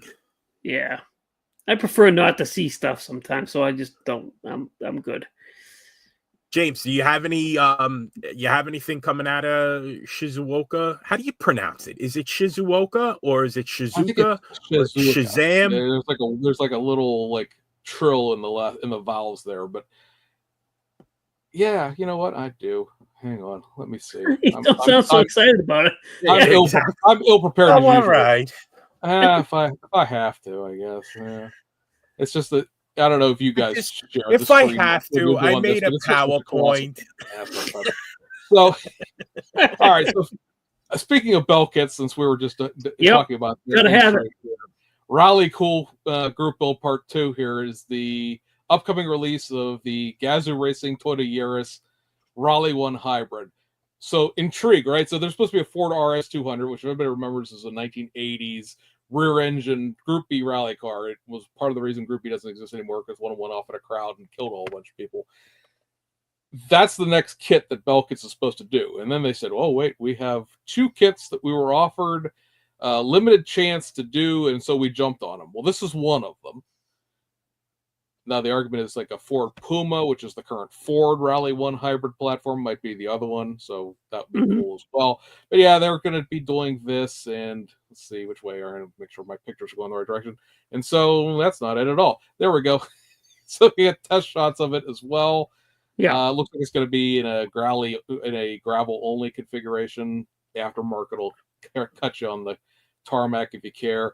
And while it's not in this picture necessarily, all of the parts are back here behind it, so the tooling is done on it. It's just going to be, finessing the bits and pieces of it to get that out. Is it easier to tool now than it used to be? Like, can't they use 3D printing to some extent, and then like a laser sintering process to cut the metal so that it's easier they don't have to do it by hands as much anymore? Yeah, it would all be done machine work now. So the big step of it is doing the EDM finishing on the mold, the electronic. What is it? Electronic dance music. Yeah, it's exactly. Yes. Uncha. Yeah, the electro displacement machining or whatever it's called. But yeah, I mean everything is CAD CAM now. Mm-hmm. So you're just cutting steel, making a computer cut steel, dudes. So it's not as expensive to produce a kit as it used to be, relatively. I think it is. Is most of the money in the licensing? I bet. A big chunk of the money is in the licensing, but it's the argument of like why is the AMT kits cost so much? It's a repop of something that existed before. Well, it's still a brand new tool, right? The Coronet and the 64 olds and all that stuff. It's still a new tool. It's still going to pay for it. I don't care if it was something existed 60 years ago. We're not talking about that necessarily. In a lot of cases, they would take they would get a collector kit, scan it, digitize it, and then make the new kit out of that. If they didn't have the tools, that happens. The 65 and the 68 GTOs that came out, the Craftsman Plus kits, those were actually promos that they found in the warehouse. They were in a box with a bunch of like stuff from the 1990s. There were 2 original 60s promos, and they went, hey, we have these, and so yeah, 3D scan them. That happens. I just found a pack of underwear I bought like in September. You 3D scanned them? No, 3D scan no, underwear. no. All right, yeah. well, Just please don't saying. print that. If You know do how you print gotta that, I don't rinse, want a copy. you wash them before you wear them. Oh, I for found them sure. over by Oh, yeah. I must have thrown them over by the washing machine. I just found them. Oh, nice. We've had a treadmill down here. Yeah. Which we obviously don't use. We've had it down here for about 17 years. Yeah. And we're finally getting it out. We're giving it to my nephew's cop in the city. So he's going to be using it at his precinct. Nice. They're coming and getting it. I ain't lifting that. I ain't carrying that thing out of here. So Too old. Once you're 40 years old, you don't help nobody move furniture. No, absolutely. You have I forbid 35. all of you. Yeah. 35, done. Once Yeah. you're 35 years old, people have to move your furniture for you. What do you got? Once beer and pizza doesn't cover the bill anymore, yeah, you need professional movers. Yep. So Jason bought this recently. Yes. This is the 80s Audi Quattro that Tamiya did, obviously, back in the 80s. But what is intriguing about this, if you haven't opened it yet, is the fact that they've stuck in a bunch of new decals for it. So the original kit never came with the fabric patterns and the decals like this. Yeah. So it's like, hey, you want to buy an old kit? No, not really. How about if we zhuzhed it up, to use a cooking term, right? We zhuzhed it up and put all these cool decals in it. I'm like, oh, Yeah. all right, maybe. I think maybe that's I would consider that, actually. And then Yeah. the same thing with the Mercedes-Benz 500 SEC. This is an 80s kit that, like the Audi, is a full detail kit. And they were like, yeah, you know what? What if we put in like 2 different colors of seat material and then threw in all the wood trim that this kit never came with? Yeah. Now you've got me. All right, maybe I do need. I have one of these sitting around. I might get it. Like, do I need it? I'm gonna get it. I already made my mind up. Yeah. So I was like, Tim's gonna make it into a gasser. Yeah, probably. The other, oops, I'm in the wrong screen. That's why I can't flip this. To me, his new tool announcement was the 2025 Prelude. Honda Prelude. Your mileage may vary as to whether or not you think this is ugly or not. I'm not. Yeah, I'm not the biggest fan of this car in real life. It's basically a 2-door Civic. To me, his new tool is the 1984 Hyundai Sonata. Well, so I don't know. Something tells me that somebody would be happy if Tamiya would tool up a Yugo. I don't know. It's the Hyundai Tiburon of the 2020s here. It's it's Tamiya, right? It's gonna be cool. It's gonna be nice. It's gonna go together. Put the can of paint in the box and shake it and go to bed. Wake up the next morning. It's built. The shtick here with this one is going to be the fact that like the seat frames and the seat back and then the seat material are all separate pieces. So ease of painting 101 from Tamiya on that. This kit also comes with, let's see, I'll zoom back out to go over here. It's going to come with like a bag and a rolling suitcase and a golf club thing. So, yay, you have luggage. Yeah. Because the other shtick of this is that this hatchback comes open. So yes, I did see that. You could display it with the hatch open, and yay, you could show off your golf clubs. If I was going to be critical of it, whether or not you care, is like, why is it only right-hand drive? They're selling it everywhere. We're getting it here in the United States. It should have both dashboards and both wiper sets in it. Right. I don't know. I mean, it's one of those things like, would I buy it because it's a Tamiya kit? That's how I wound up with 200 and some odd Tamiya kits, because you buy everything Tamiya makes, no matter what it is. Man, I'm programmed. I'll buy it. What were their announcements as far as aircraft and armor? Do you have that? Of course not. This is not an aircraft or armor. But you go listen to the Model Geeks. I do know they're doing the 172nd scale F-35C. So they're finishing it out that, and then there's what is it, an M36 tank destroyer, I think is the armor. They've done that already. Well, maybe they did, but it's a new one. So it's a new one. Okay, a new one, yeah. So So if what was that came out, the in the fall. That was I can never remember the designations and the names of, but there was they just did a light tank or light tank destroyer in the fall, and this is the one that came after it, I guess. I don't know. I don't know my tank stuff. I'm not even going to sit here and pretend like I know what I'm talking about. Right. Over at the BMAX tent, they have. Now we have the window to load because. So BMAX is injection molded. BMAX is injection molded. Yes, they are going to be doing a 1/12 scale. This is a Yamaha YZR M1 2007. I'm sure it means something to somebody who does bikes. I'm sure it won something fancy. It Frizzo. is. I was going to say, it is like the last 1/12 bike. It'll be a tour de force. It's going to have top studio aftermarket attached to it and all that happy nonsense. But it's in a prototype form here. Don't be, expect it to come around necessarily really quick. They showed this, which had like nothing attached to it. And there was a board up here that was like mystery tooling. Do you know what this is, basically? And for anybody who doesn't know what this is a Porsche 917 LH, which was the Le Mans long tail version of the 917.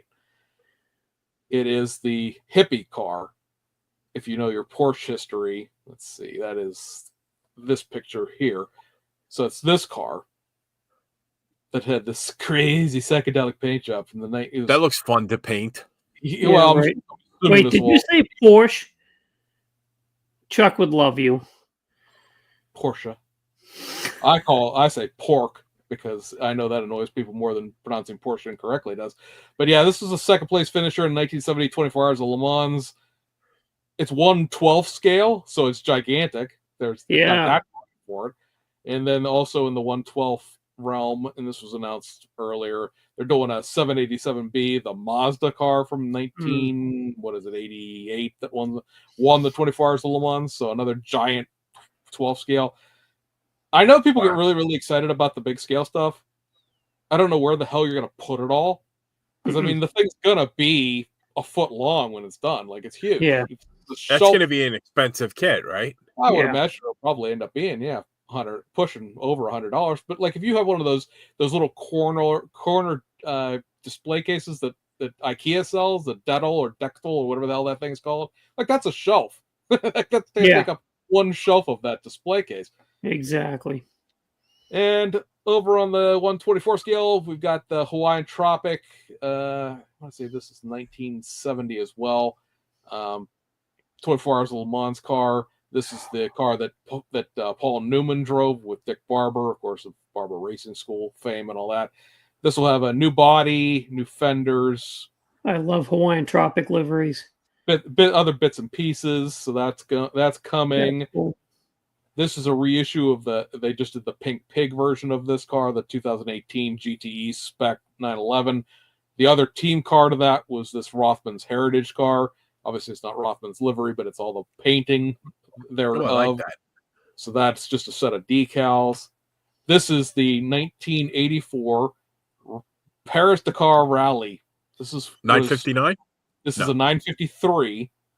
This is what is colloquially known as the Porsche 911 4x4. So this has a four-wheel drive suspension jacked up off the ground because obviously Paris to Dakar is like, the most intense rally that there is.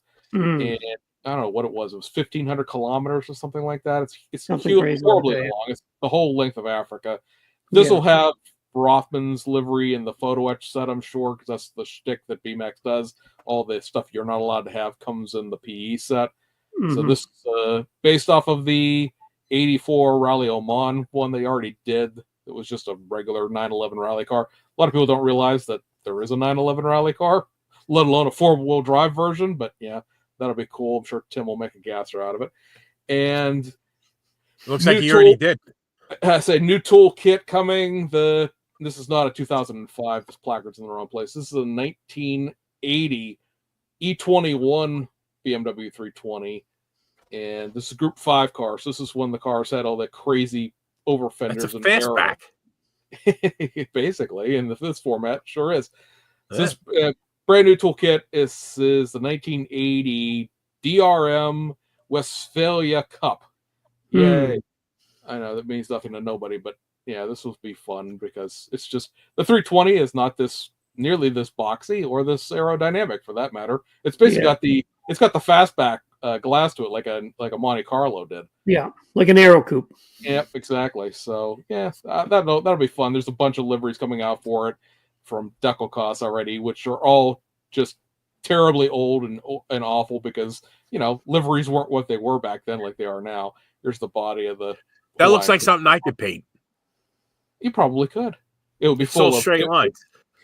It would look like I can't screw it up. It looked like a breaded chicken cutlet, but you could paint that, sure. Yeah, what it would look terrible. But I could get the shapes. They'd be bleed on the. It would be a nightmare. Oh, yeah, it'd be, yeah. All the kind people in the community. It's really good, Frank. It's really good. Exactly. Good job. Yeah. You tried, Frank. You tried. Who's a good boy? Who? You a good boy? Yeah. Over Hasegawa, the reissue of that brand new Civic kit just came out. Now it's a race car. Shazam. I don't care because BMAX already made this as a race car, including this livery. I already own one. Boo. Moving on. This car, which I showed Jason the other day, because it goes in with his giant fat fendered Civic that he bought. This is the road going version of the RX-7 kit with all of the over fenders and whatnot from the race car kit. So much like the Civic, same principle. It's just a race inspired street car. And if you have one, you need both, right? Yes, absolutely. A new 117 Isuzu. This has new wheels and the Screaming Chicken thing on the hood. I only bring it up because I brought up the Screaming Chicken thing like 3 or 4 episodes ago. So it looks more like a moth. It's probably Mothra. Let's be honest. Yeah. Celica ST new wheels stuff. This is the tooling layout to the new tool Nissan Skyline R30. So this is their new tool for the spring. Everything up here in the orange box is going to be body color. This is going to be chromed. Everything over here will probably end up being the gray that it's molded in. Yeah. And this one I care about only because you notice over here there are holes back here pre-drilled into the deck. The deck lid up here being separate. This will be a race car because this will always come with a deck that already has holes in it later. There's a little bit of bits and pieces that need to be changed to make this the race car spec from civilian spec, but it's already got the stripped out interior over here. The brakes and the civilian gas tank are already on a separate tree. My guess is you're going to get like this corner with the race car. Did you just say civilian gas tank? Well, it's not a racing gas tank, Frank. It's a civilian gas tank. Oh, but racing is civilian too. Is there military racing? Could be. It's Japan. They're not allowed to have a military. Civilian. So okay. Japan Defense Force Racing. Hey, listen, it's okay. I'm not looking for trouble. I was just asking. I thought it was like the naturally aspirated bumper that you said was. Exactly. It's like the turbo bumper, and it's a civilian gas. They see you're not catching on. Do any of them come with that putty that you have to mold the seams on them? No, the how some of the kits that you advertise that come over from Japan, they got the sticky, the chewing gum. The root for your pleasure door thing. Now that's Fujimi's problem. Over how is Fujimi? What have they been up to lately? You know what? Fujimi had a gigantic boat on their display. It was the first time in 15 years they had been at the Shizuoka Hobby Show, and they had what had to be a 1/200th or 250th scale Yamato on display. Wow. Which I think is somebody else's problem. Like, I think that's a kit that somebody else did. That Fujimi's you can't swing a dead cat without hitting a Yamato kit. They make tons. I mean, 1/200th though. That's 1/200, 1/250. I mean, that's a canoe. It's if you put it down behind me here, it was from here to about here wide. It's wider than probably the screen is showing. It was gigantic. A kayak. It took 3 people to carry it into the display. They were taking pictures of it as they were putting it out. So, I don't understand what you do with it. But then again, it's like the 1/250th Titanic or whatever it is that was done. That gigantic ass boat. Yeah. Snap tight. Yay! But 124 scale. Aoshima. So an Evo 3. They're making this because it goes into the initial D lineup, but it's also just going to get sold in the Snap car line. One that Jason is sure to go chasing immediately as soon as it's released is the Fast and the Furious Supra. Unlike all of the trans kits you have to, where you take a Tamiya kit and cut the roof out of it. Hey, look, the roof's already missing. Hey. I'm with Jason. I couldn't care less about the Fast and the Furious. Imminent manifold failure. That's an eclipse. And the interesting here, so tooling intrigue, right? So Biomex is what the body kit was known as on this car. There is a Biomex Supra, if you know your Aoshima kits, because it's the Fast and the Furious kit that AMT did. They sent that over to Aoshima, and Aoshima boxed it, claiming it was 124 scale, and everyone in Japan got a really crappy Racing Champions era AMT kit instead of what they were expecting. This is a new tool. Also doing the Fast and Furious, the FDS RX-7, which is going to have a new interior components and new wheels. Brian's R34. Ugliest skyline ever. Which again saves you the problems of buying a trans kit, which has wheels and a roll cage and imminent compressor failure. They're also going to do a snap tight 1997 Civic Type R. I'm not sure why. I mean, it's cool Civic Type R and all that, but I'm not sure if there's a tie-in for that or not. But yay. They're also going to do the Nismo version of the current Z car, which I guess really is just technically called the Nissan Z. I don't think there's a number attached to it anymore. It's going to be the Z400, and then they didn't call it that. But yeah, to me, a kit is obviously better, but it's snap tight. You want to get your kids in to build something. It's a car they would recognize. It's not a 62 Plymouth. So Black Lagoon is a anime. I'm down for the Black Lagoon. It's a manga anime. What the hell is that? I'm doing some research because, like, what the hell is it, right? So Black Lagoon was literally one of the most popular, even though you've never heard of it. It's got the auto rake. It does. When this was in production as an actual manga comic, graphic novel type thing, it was one of the most popular things sold in Japan in the years it was done. Why I've never heard of it, I don't know. But apparently, the Black Lagoon was in the book series is a PT boat, like a U.S. World War II era PT boat, that this group of 4 people, including the main protagonist, which is a Japanese businessman who was apparently left in Thailand and then kidnapped by these people and forced into a life of piracy. I don't make the story. I just tell them reporting the news. And like the whole shtick of this anime is him becoming a pirate, and like they're smugglers. Where the hell this Celica comes into it, I have no idea whatsoever. It's not. Why the hell is it on a car? Because it's anime. It's Itasca or whatever, Ithaca or whatever the hell that stupid pain graphic thing is that making the back of my eyes hurt. You know what? If that makes your eyes hurt, how about what it actually looks like? I mean, it's got Kragers on it. I mean, Kragers make everything okay. Yeah, that looks okay. Yeah. I don't understand what it has to do with human trafficking into piracy. I don't know. I don't know, other than the fact that the anime series has those graphics, and they're doing a bunch of anime cars. That looks very misproportioned, though. The 70s Celica, yeah, it's an old anime tool of all things, and it's not the greatest thing to begin with. And then when you jack it up like this and make it look ridiculous, it looks even worse. There was an entire series of 6 kits, all 1980s anime tools, that they produced called the Hot Rod series. It's where these Kragers and those 5 slots that are these big and little wheel sets. They just it's where they originate from, or the late 80s, early 90s, whatever it was. That's where they originate from, and there were 6 of these, and they were all sort of the same thing. All 70s, 80s Nissans and Toyotas, all ardor raked and put on big and little tire, because that was apparently the impression of what a hot rod was to the Japanese at that point.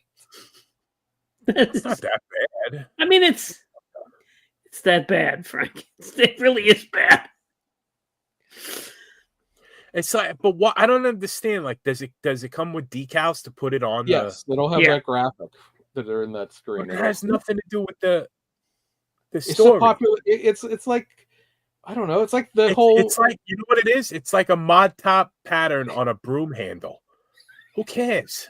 Like, what are you doing that for? This is a popular property.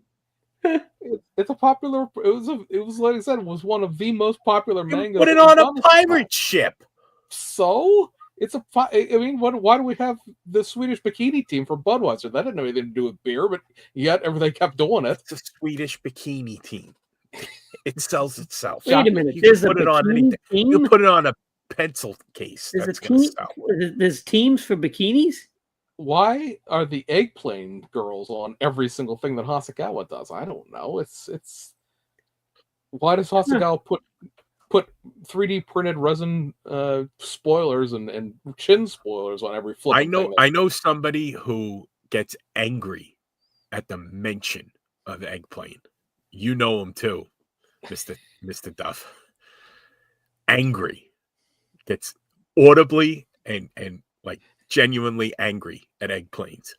Just the idea of them. Like Uncle Buck's hat. He goes, a lot of people don't like this hat. Just the sight of it makes people angry. This guy is like that with eggplanes. Really? Yeah. Yeah. Yeah. He's a good guy otherwise, but you know, it's just one of his things. Yeah, but one of his does not like them. Yeah. We all have them. Yeah. This comment there. You don't want to know about girls in Panzer then. Yeah, exactly. That's a bunch of naked girls dancing around on tanks. So, I mean, what does that have to do with anything? Right. Whatever floats your boat. I mean, yes, Kevin. Yes, it's very different over there. I agree. I don't know if I should read that comment. Yeah, don't. Billboard Builds likes eggplanes. I mean, I like eggplanes. I like them. Right? The whole misshapen thing, right? Duff and I know somebody who is angry at the thought of them. Let's say there you go. The Black Lagoon Silka is the Japanese equivalent to Coca-Cola kits. There you go. Yeah, exactly. Yeah. Okay. There was Thank you for the context, Red. Yeah. Makes sense now. Yes. Good explanation.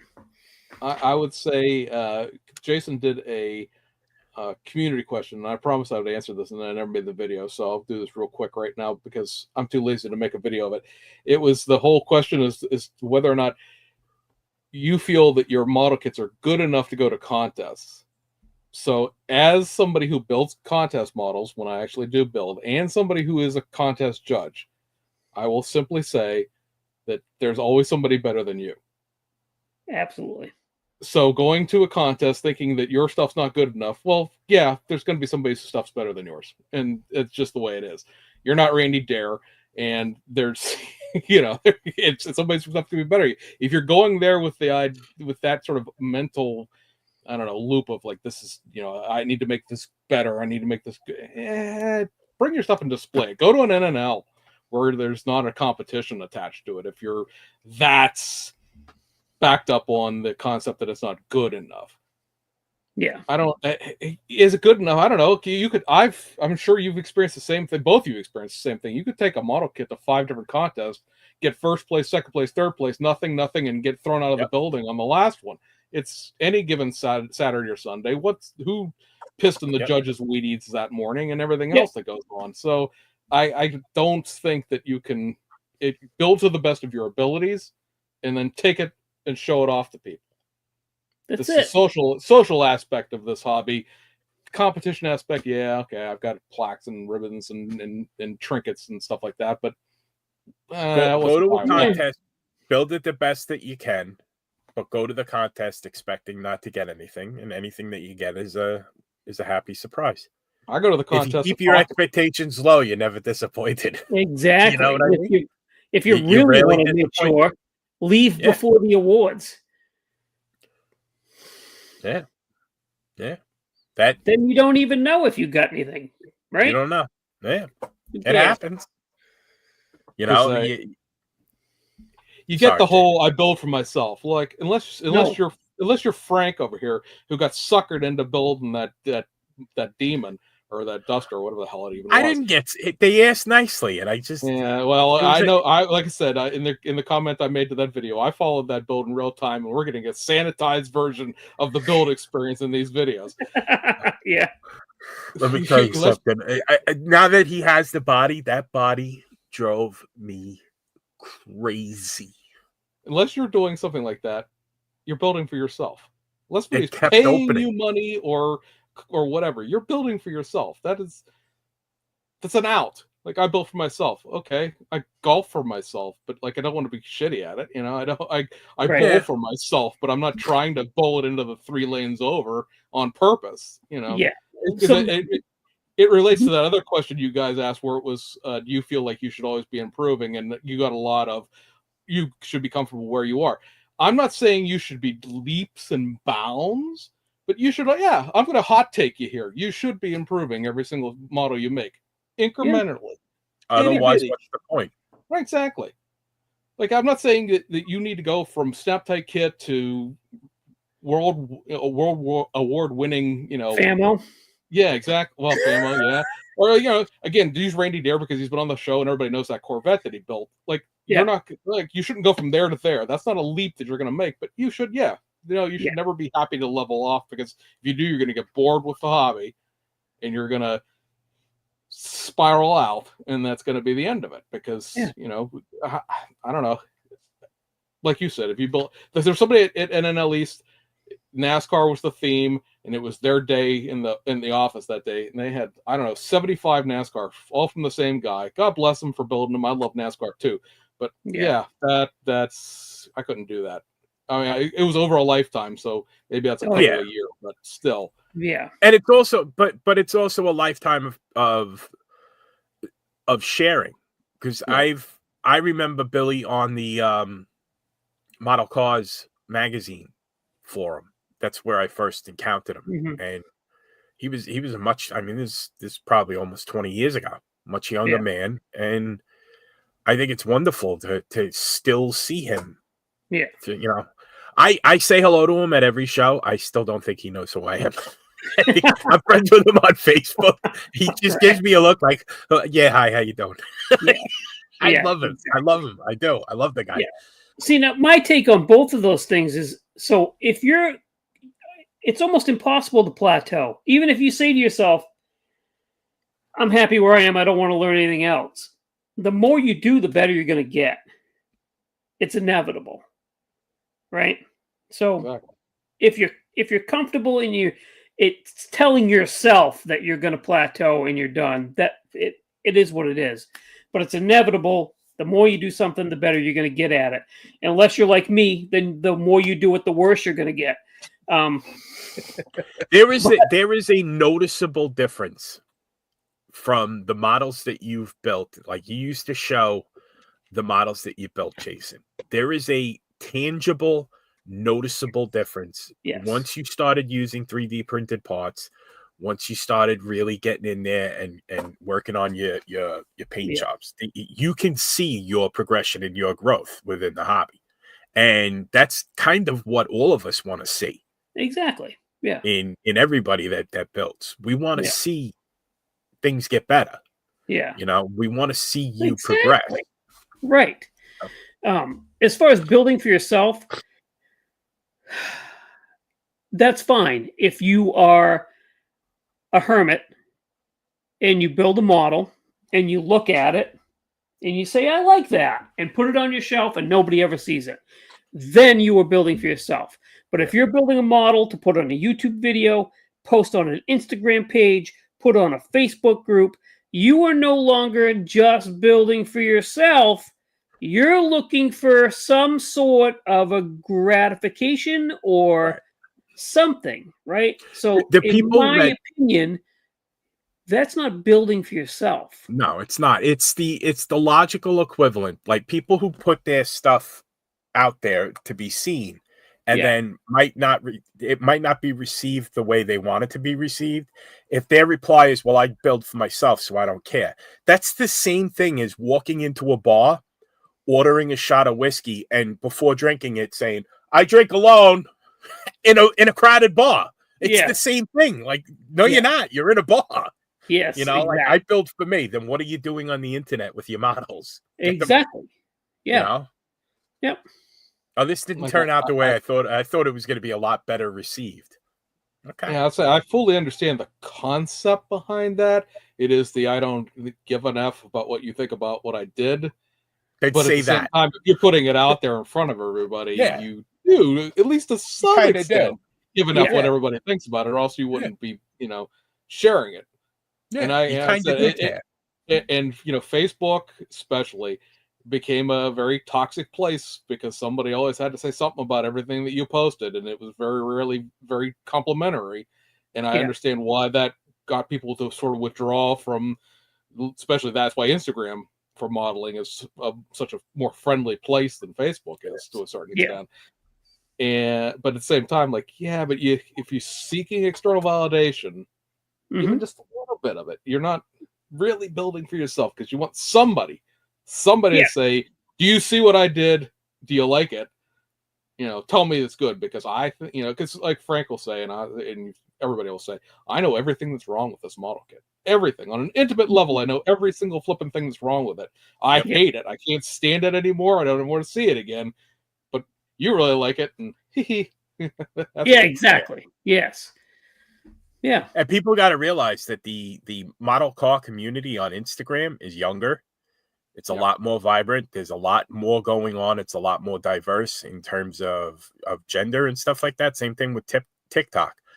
If your only interaction with the model car building community is on Facebook and YouTube alone, you're going to think that everybody is over 48, male, white, and from the United States. That's what you're going to think model car building is. If your only experience, your only social media or interaction with the hobby is on YouTube and Facebook, you're going to think everybody looks like me. Exactly. There are some amazing builders that you on Instagram that you don't see on Facebook. Yeah. Don't see them. And they Stoke. are. Yeah. Yeah. If you don't know who Stoke is, you need to go to Instagram and check it out. Exactly. Yeah. Your jaw will drop. You're going to go, Frank, who?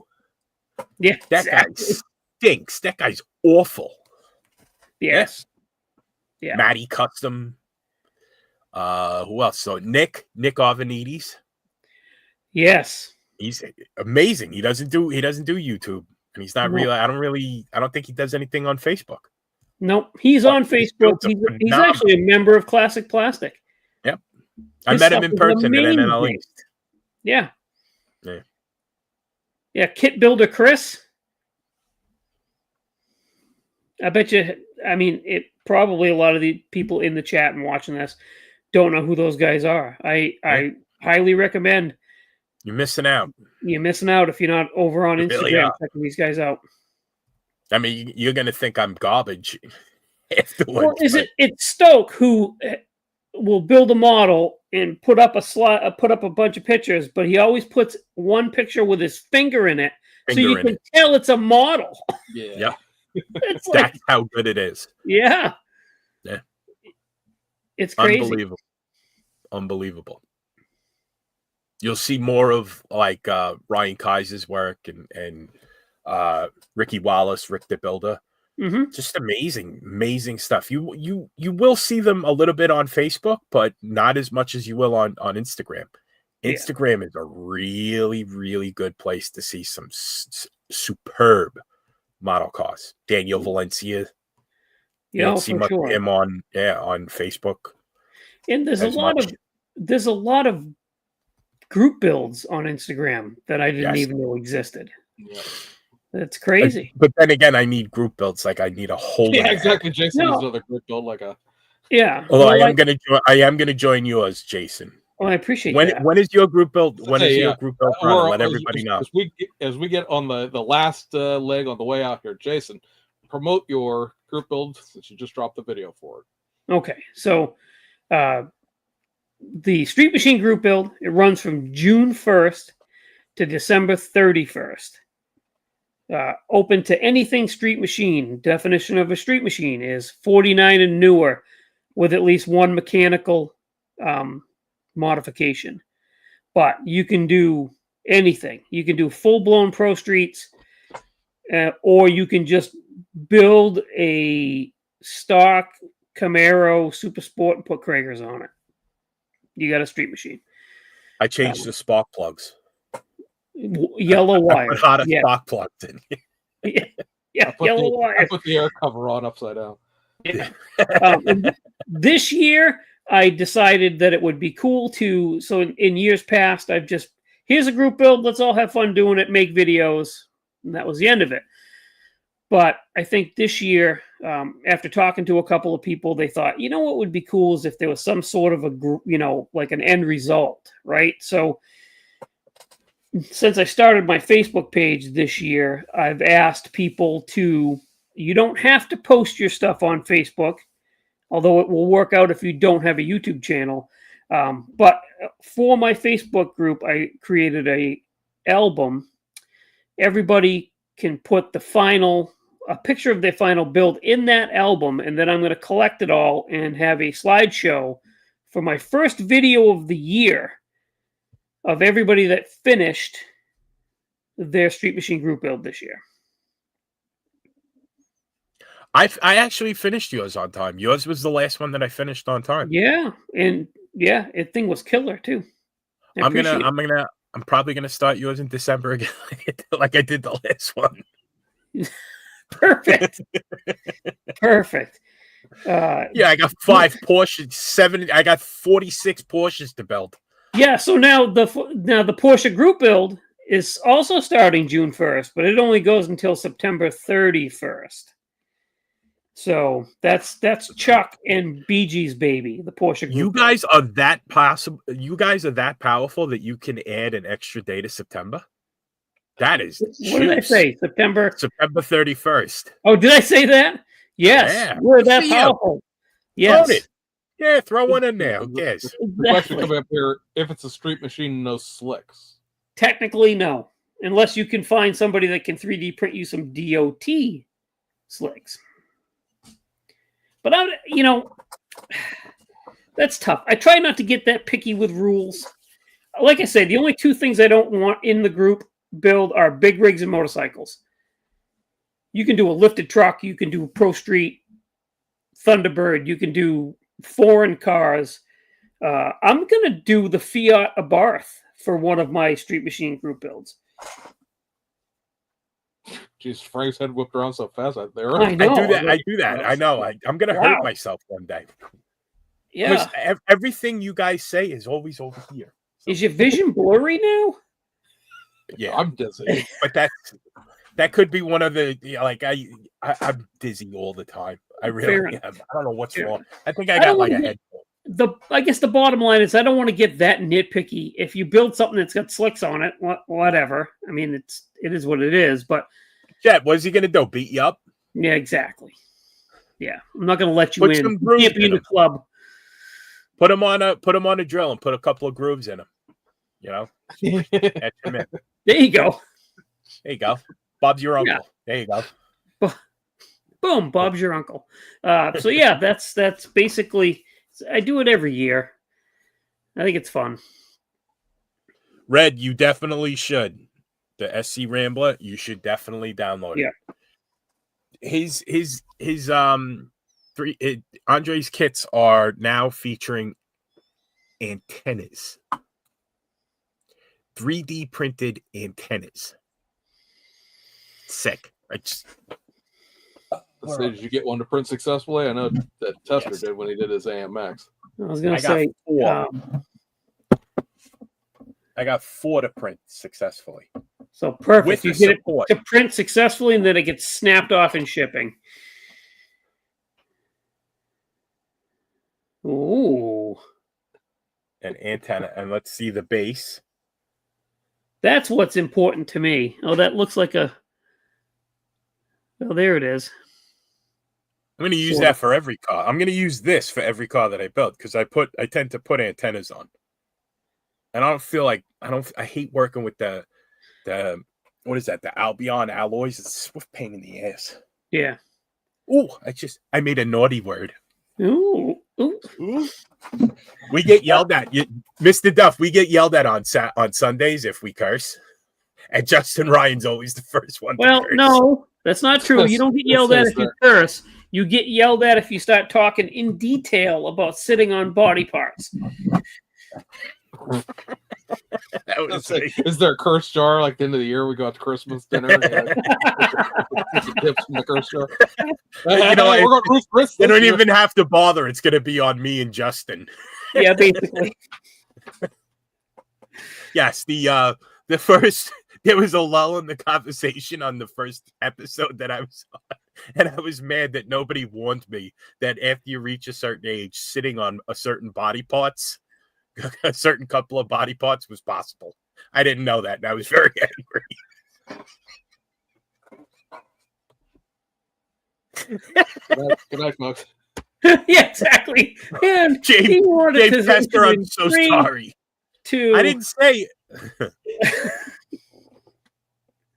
Yeah, but well, yeah, we all know what you mean because yeah, exactly. Yeah, but I didn't. To be fair, this conversation is not going to go on for 15 minutes. Oh no, I'll hover right up here over end stream right now.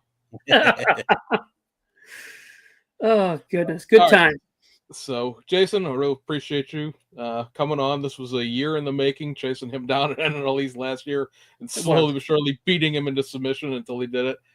I had a great time. You know what? Thanks for having me on, and I'd love to come back if you have me. Oh, absolutely. It's a funny Jason story on the way out. He built, I don't remember what model it was now, but it was, I don't even know if you built the model. It was just a discussion, and it was about mini trucks, and it was about the fact that you had a system in a mini truck back when you were a kid. And same thing on an S10 with an Alpine and a giant woofer in the back that cost more than the truck was worth. And he makes this comment about this. And the year before that we sat down and chatted at NLE's, he's going around taking pictures and stuff like this. And I even made a comment in the comment section of the video about mini trucks and the giant systems. Yeah. And in my delusional world, he laughed at it, so he'll remember that. Right? He's going to remember this one comment. I think it was the only comment I'd ever made on any of his videos at that point. Yes.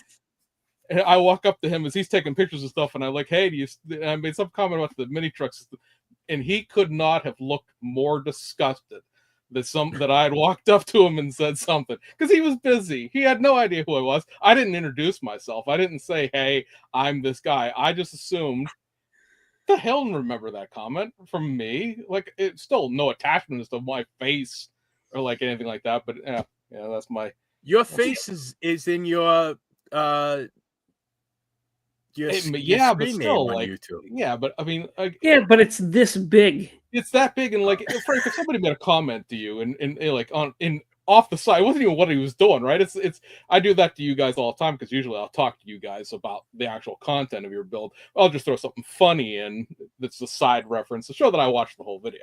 And like, that was the thing. It wasn't about what he was doing. It was just something he had mentioned, and I was like, oh yeah, I had a giant stereo system in my mini truck too. Ha ha ha. And then walked up to him, never speaking to him before a day in my life, referenced the comment that was like 5 words long.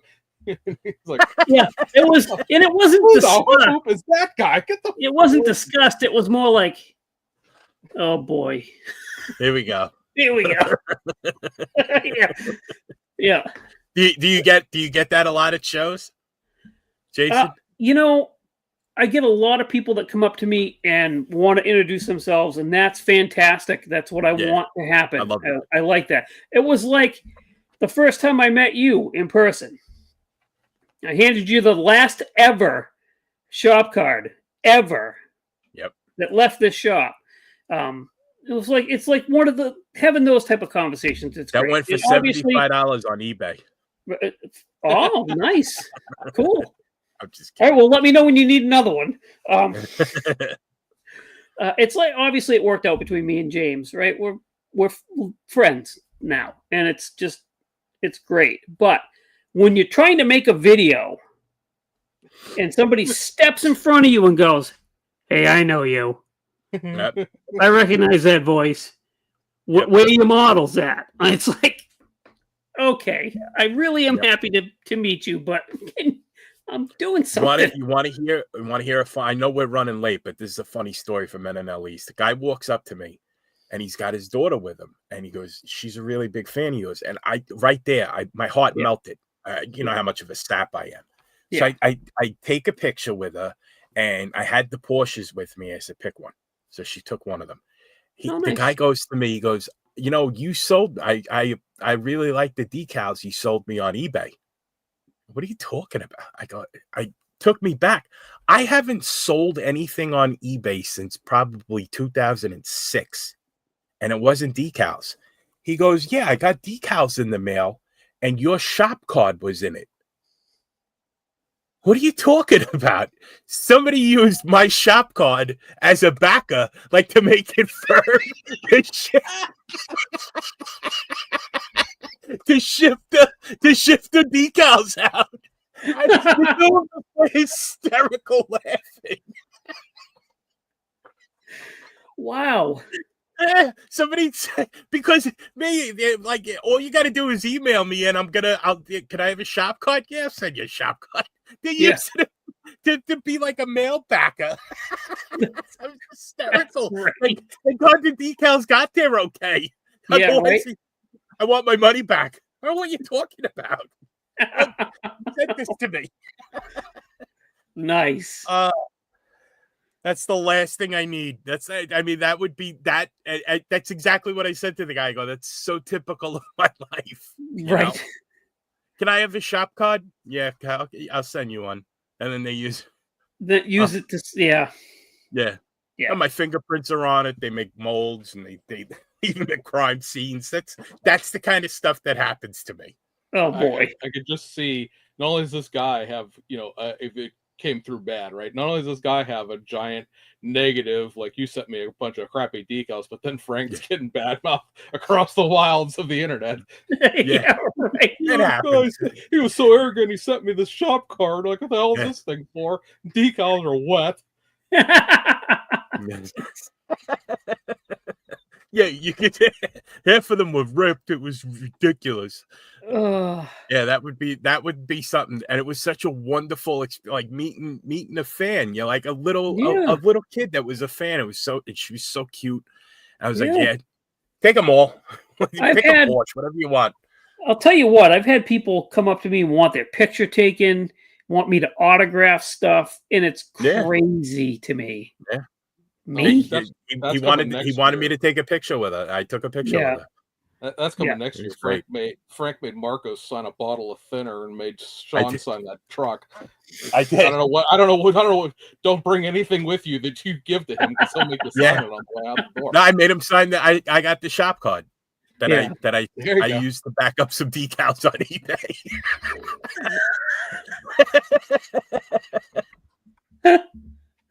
Oh gosh! Actually, start doing that. That's great. It provided value to someone. It did. Exactly. You should be. Some guy emailed me the other day. He goes, "Where's my decals?" I swear to God, about the Mod Top decals. Yeah. I go, "What do you mean?" He goes, "You were supposed to send me decals." I don't know who you are. Who are you? So he's saying, "No, I saw it on your channel. I want the decals. They're not for sale. I'll send you the files, and then you can use the video to print them yourselves." And he was like, "What? No, I want you to print them for me." The whole video, I kept saying, "I'm not printing your decals." Yeah. There's actually, I forget who is it. Ian Cameron. I know he's kidding. He's like, "Could you print me the decals?" Because I keep saying in the video, I'm not printing decals for anybody. Yeah, I don't want to do this for a living, because it takes a while. It's a pain in the ass. Yeah. Yeah. That's all I need. The last thing I need. That is the last thing you need. Yep. But if you want the decal, I'm just kidding. You want the Well, it's decals? funny. Get a hold of me, and I'll have Frank print me a set, and then sell Well, it. I hate to poke a little bit of fun while he's not here, but James Tester was like, "Wait a minute, Frank sent you decals?" He told me no. This was like on a Facebook post, right? Somebody had posted about them getting Mod Top decals from you, and James was like, "Wait a minute, he gave you decals? He told me no," and I was like, Absolutely not. Like, weird. He sent them to me too. James is like, what the heck? No. Yeah. All right, get me his address. I'll send them to him. I was like, oh gosh. No, I didn't know he wanted them. Well, Okay. you're welcome, James. Now you him. get your Mod Top decals.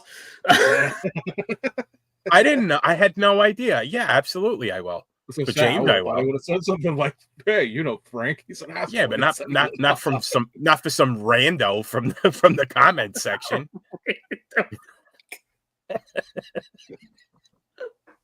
Oh my god, I'm gonna lose so many subscribers because of this. Well, hey, it's not streaming on your channel. Fair. Jason, where can everybody find you? You can find me on my YouTube channel, the Blue Ox Model Shop. Tune into my the other automotive podcast for models, the Scale Model Car Podcast. You can find that on YouTube and Spotify. And then every once in a while, I hop on Sundays and I do a build room with my buddies, the Sunday Builds. That streams on my channel and the Scale Model Outlaw channel. So other than that, you'll catch me randomly on something like this from time to time. And sometimes he actually shows up to his own build room. So, well, that's why I said sometimes I'm on Sundays. I remember you were doing the video before you went up was it New Hampshire? Was it Vermont you went to, or Maine? Yeah. Wherever you were at the last time, you're like, yeah, I'm not going to be there for my Sunday build room. Yeah, but it's still streamed on my channel, so it's all this is still streaming on Tester's channel. He's not even the same part of the planet as us. So. Exactly. I can't believe I never said no to him. I would never say no to James Tester. Absolutely not. I would never say no to him. Ever. I'll give him the body that has the Mod Top decals on it already. Maybe he thought you on a bad day. The great part of this is Frank offered me a set, and I was like, ew, I hate the Mod Tops. Yeah, Duff said no. Duff turned me down. I don't want that crap. Frank, appreciate you filling in last minute call to the bullpen. It's a pleasure. You know me. I love the crowd you have.